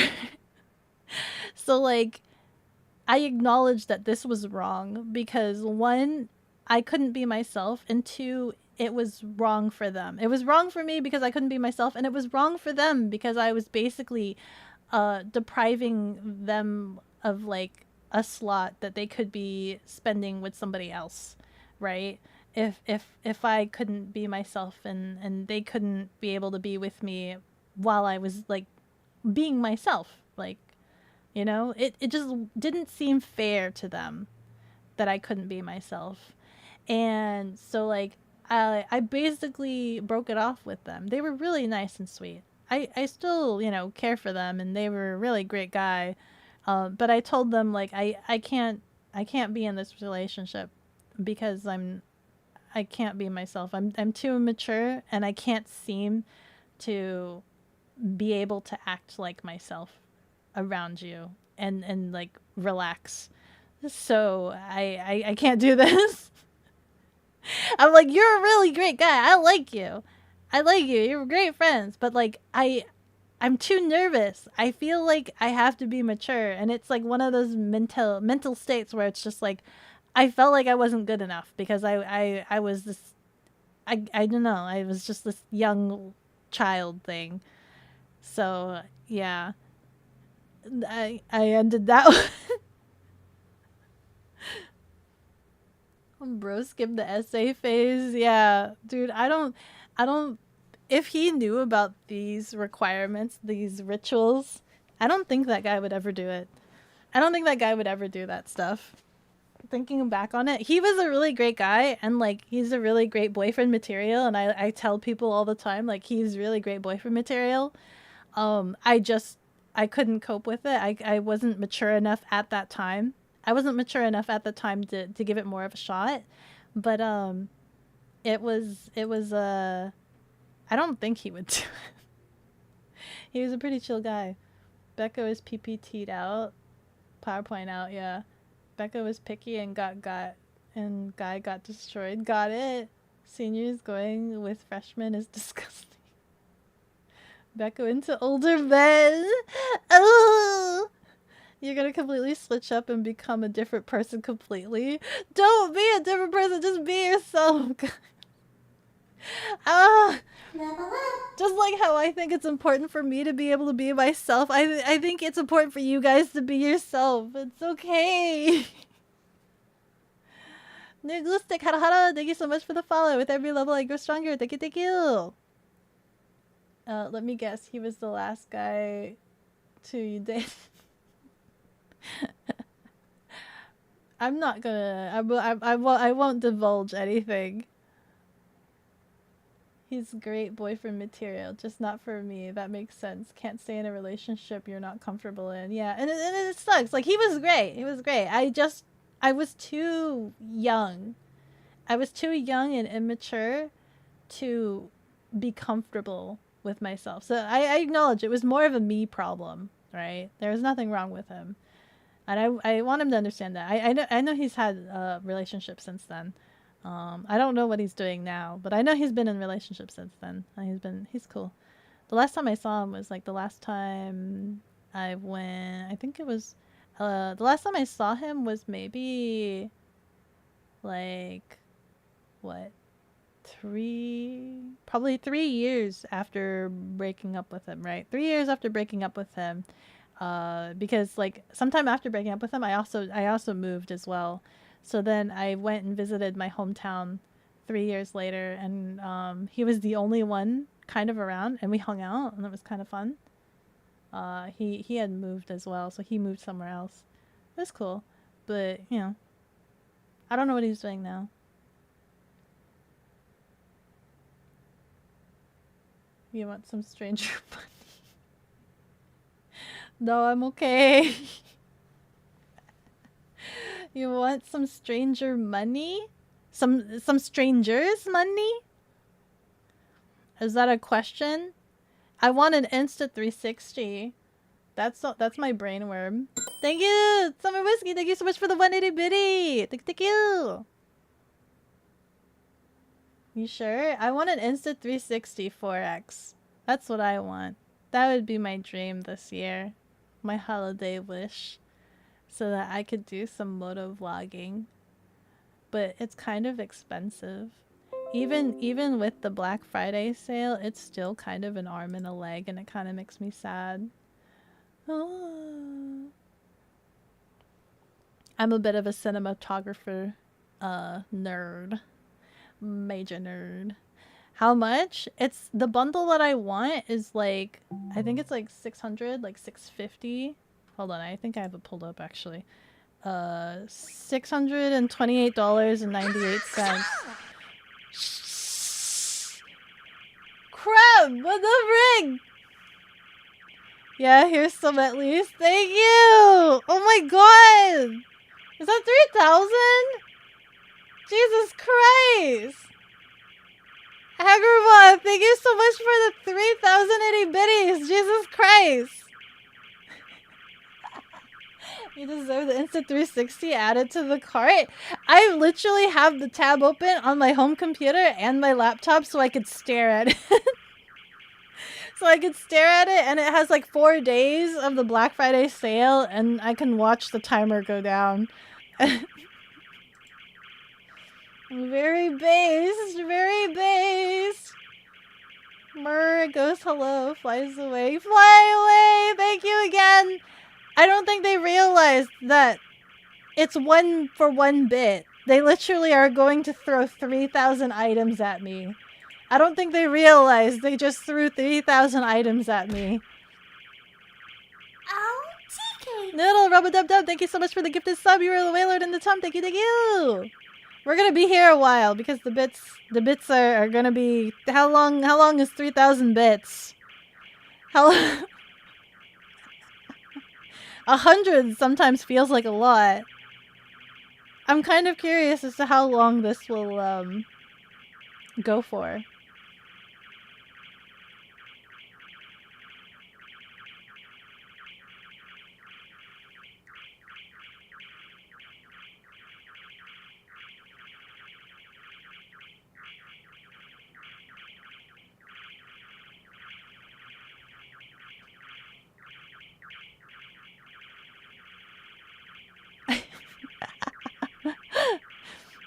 How long is it gonna go for? How long do you think it's raining pointy things? Yeah, that can't be good for my eyesight. It might get my eye. After looking at it for so long, I kind of like Becca with glasses. Do you really? The glasses don't even properly sit on my face, though. The glasses don't, like, correctly sit on my face. This is the best. It's a 1 for 1.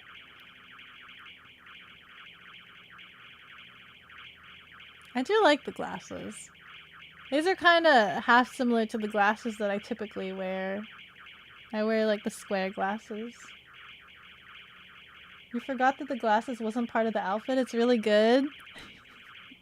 It looks good when I'm looking straight ahead and it's like properly sitting While on my we're here, face. wanna support Beko with cash but get nice Beko merch like a sweater, stickers or even a daki? Visit tcakeproduction.com and daki to get yourself a cute daki of our gremlin cat girl. It finished. Hot damn, it finally finished. Thank you, Shadow, for the shoutouts. Oh my god. You mean, yeah, when they do line up? Wow. I'm like trying not to move my face too egregiously away from the glasses. I have no idea how to get them to like sit on them. Hold on. Ah! Pardon. Maybe it's free LASIK? I can't have laser eye surgery. That's the second thing, right? I have like really bad eyesight. It's like -8 something, 8.5 I think. And it's just like I can't have LASIK because of the scar in my eye. Ghost Matthew, hara hara, thank you so much for the follow. With every level I grow stronger. Thank you, thank you. Though I am curious. I found out that there's a different eye surgery that you can have where like they basically put a lens in your eye. So it's not invasive like inside the eye, however laser does, but it's like putting a lens on top of like inside the layer of your eye, a corrective lens. I am curious if that's something I would be capable of doing, and I wonder how much that would be, because it would be nice. Because remember, I used to, when I was little, like before the scar, I used to wonder what it would be like to wake up in the morning and be able to see the moment from waking up. I've always wondered that. I've wondered what it would be like to wake up in the morning and just be able to see. To just open my eyes and just see. Just replace your eyes? Easy. It's not that easy. People haven't figured out how to do like proper eye surgery, from my understanding. GG easy. If you recall correctly, that's the older procedure? Really? That's the older one? I thought that was new. I thought laser was the old one. Oh. Wowzers. Internal glasses. Yeah, it's like having permanent lenses inside of your eye. It's pretty good. Not invasive in your sense is cutting up your eye and shoving something in there just so it's forever there. I'm not allowed to have laser. Emergency Donathon. Donate your own working eye for the Beko so she can have better sight. Person who donates their eye gets a signed sticker and a heartfelt thanks. Oh my god.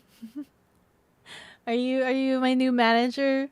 Are we doing a donathon? My anniversary is actually coming up. My streaming anniversary is coming up. I think was it last year or the year before where I tried to do a donathon during my stream anniversary, but I'm not sure if that's something that you guys would like, because it's at the end of the month. I don't think that's something you guys would be interested in. Maybe. I don't know. I'm so scared about doing donathons. I'm anxious about doing them. But yeah, I've been told that I can't have laser eye surgery because it's too close. My scar is too close to the center of my eye, and something about like it's too risky and nobody wants to take that risk. Waking up and not having to put in contacts or glasses is so convenient. I imagine it would be, wouldn't it? I imagine it would be. Your brother said the same thing before he got his LASIK. Yeah, just wondering what it would be like to just wake up and just be able to see. I've always wondered that. Not being blind is nice. If you're tired of seeing someone, you just take them off so they just look like a blob. Do you think if I ever got my eyesight fixed, do you think I'd ever miss being blind? Do you think I'd miss not being able to see? Them stickers. More stickers. I need to make the care package for Sarah for the bread drop off and the stickers. Thinking about Bounty Hunter debut donathon. The long stream. Yeah, you guys kept me here for like a week. You guys were insane. I cannot believe that. I cannot believe you guys kept me on stream for a week. If I did it during my stream anniversary, my stream anniversary is like on the 29th. You guys would keep me like through New Year's or something if you did that. Long stream. Long. Yeah. Anyway. Let's see. Ooh, ow, ow. Ow, ow. That was my PowerPoint today. I hope you guys are very educated. I hope that was very interesting and entertaining for you guys. I hope you guys learned a lot. Thank you so much. I feel slightly embarrassed to have exposed my levels of ridiculousness, but now you know the capacity of my ridiculousness. Great PowerPoint. I learned so much about pandas. Yeah, you guys actually did learn a lot about pandas. That was only like a small like intro, but we discussed so much about pandas. There's a lot to talk about. Time for our mating Donlet training course. No, you guys will be, because the signs are very clear if you're actively trying to seek sickness, that just know that you'll probably be ejected by chicken. It is so difficult. Now send this stream to your therapist. Oh my god. What would the therapist say if they heard all of these rituals and requirements? There is a thing you can try called a power hour. Basically, when you reach a goal for a limited time, subs and donathons give extra time. Oh, interesting. Wait, what? I need to figure out how to do another marathon thing. What would be interesting to do? We learned Becca is half panda. Today you've been fading in and out of sleep. Aw. That's good, that's good. It's good that we can talk about this. And yeah. Don't worry about yourself. It's fine. Just be you. Okay. I'm gonna send you guys now. My mama Noi, she is streaming right now. Looks like she's making a model for Hanya. So we're gonna go right into her. So just to remind you guys, this is she's Mama Noi. Mama Noi is the one that basically made my bounty hunter model. So she did the art and she did the rigging for my bounty hunter model. So she's my mama. She's my Vtuber mama. She's making a chibi model right now. I haven't raided into her in a while, in a long time, but she's super amazing. She's super nice and sweet, and I love her so much. I wish I could hang out with her and play Fortnite, but you know, she's always on the grind. You seen people go all out for power hours? Oh, how is that orchestrated? Well, I'll have to ask more about it in the Discord, how power hours work. My mom, thank you for the stream. It was a lot of fun. Thank you. I'm glad you guys enjoyed it. I'm glad. And now you guys know a little bit more about me. Yay. Your snail comm is going. Shh. It's okay. It's okay. It's okay. It's not important. But yeah. Thank you for the presentation. Yay! Thank you. I was really wanting to go a little bit more elaborate, but I had time constraints. So I'm glad with what I had. I'll see you guys next time. Goodbye!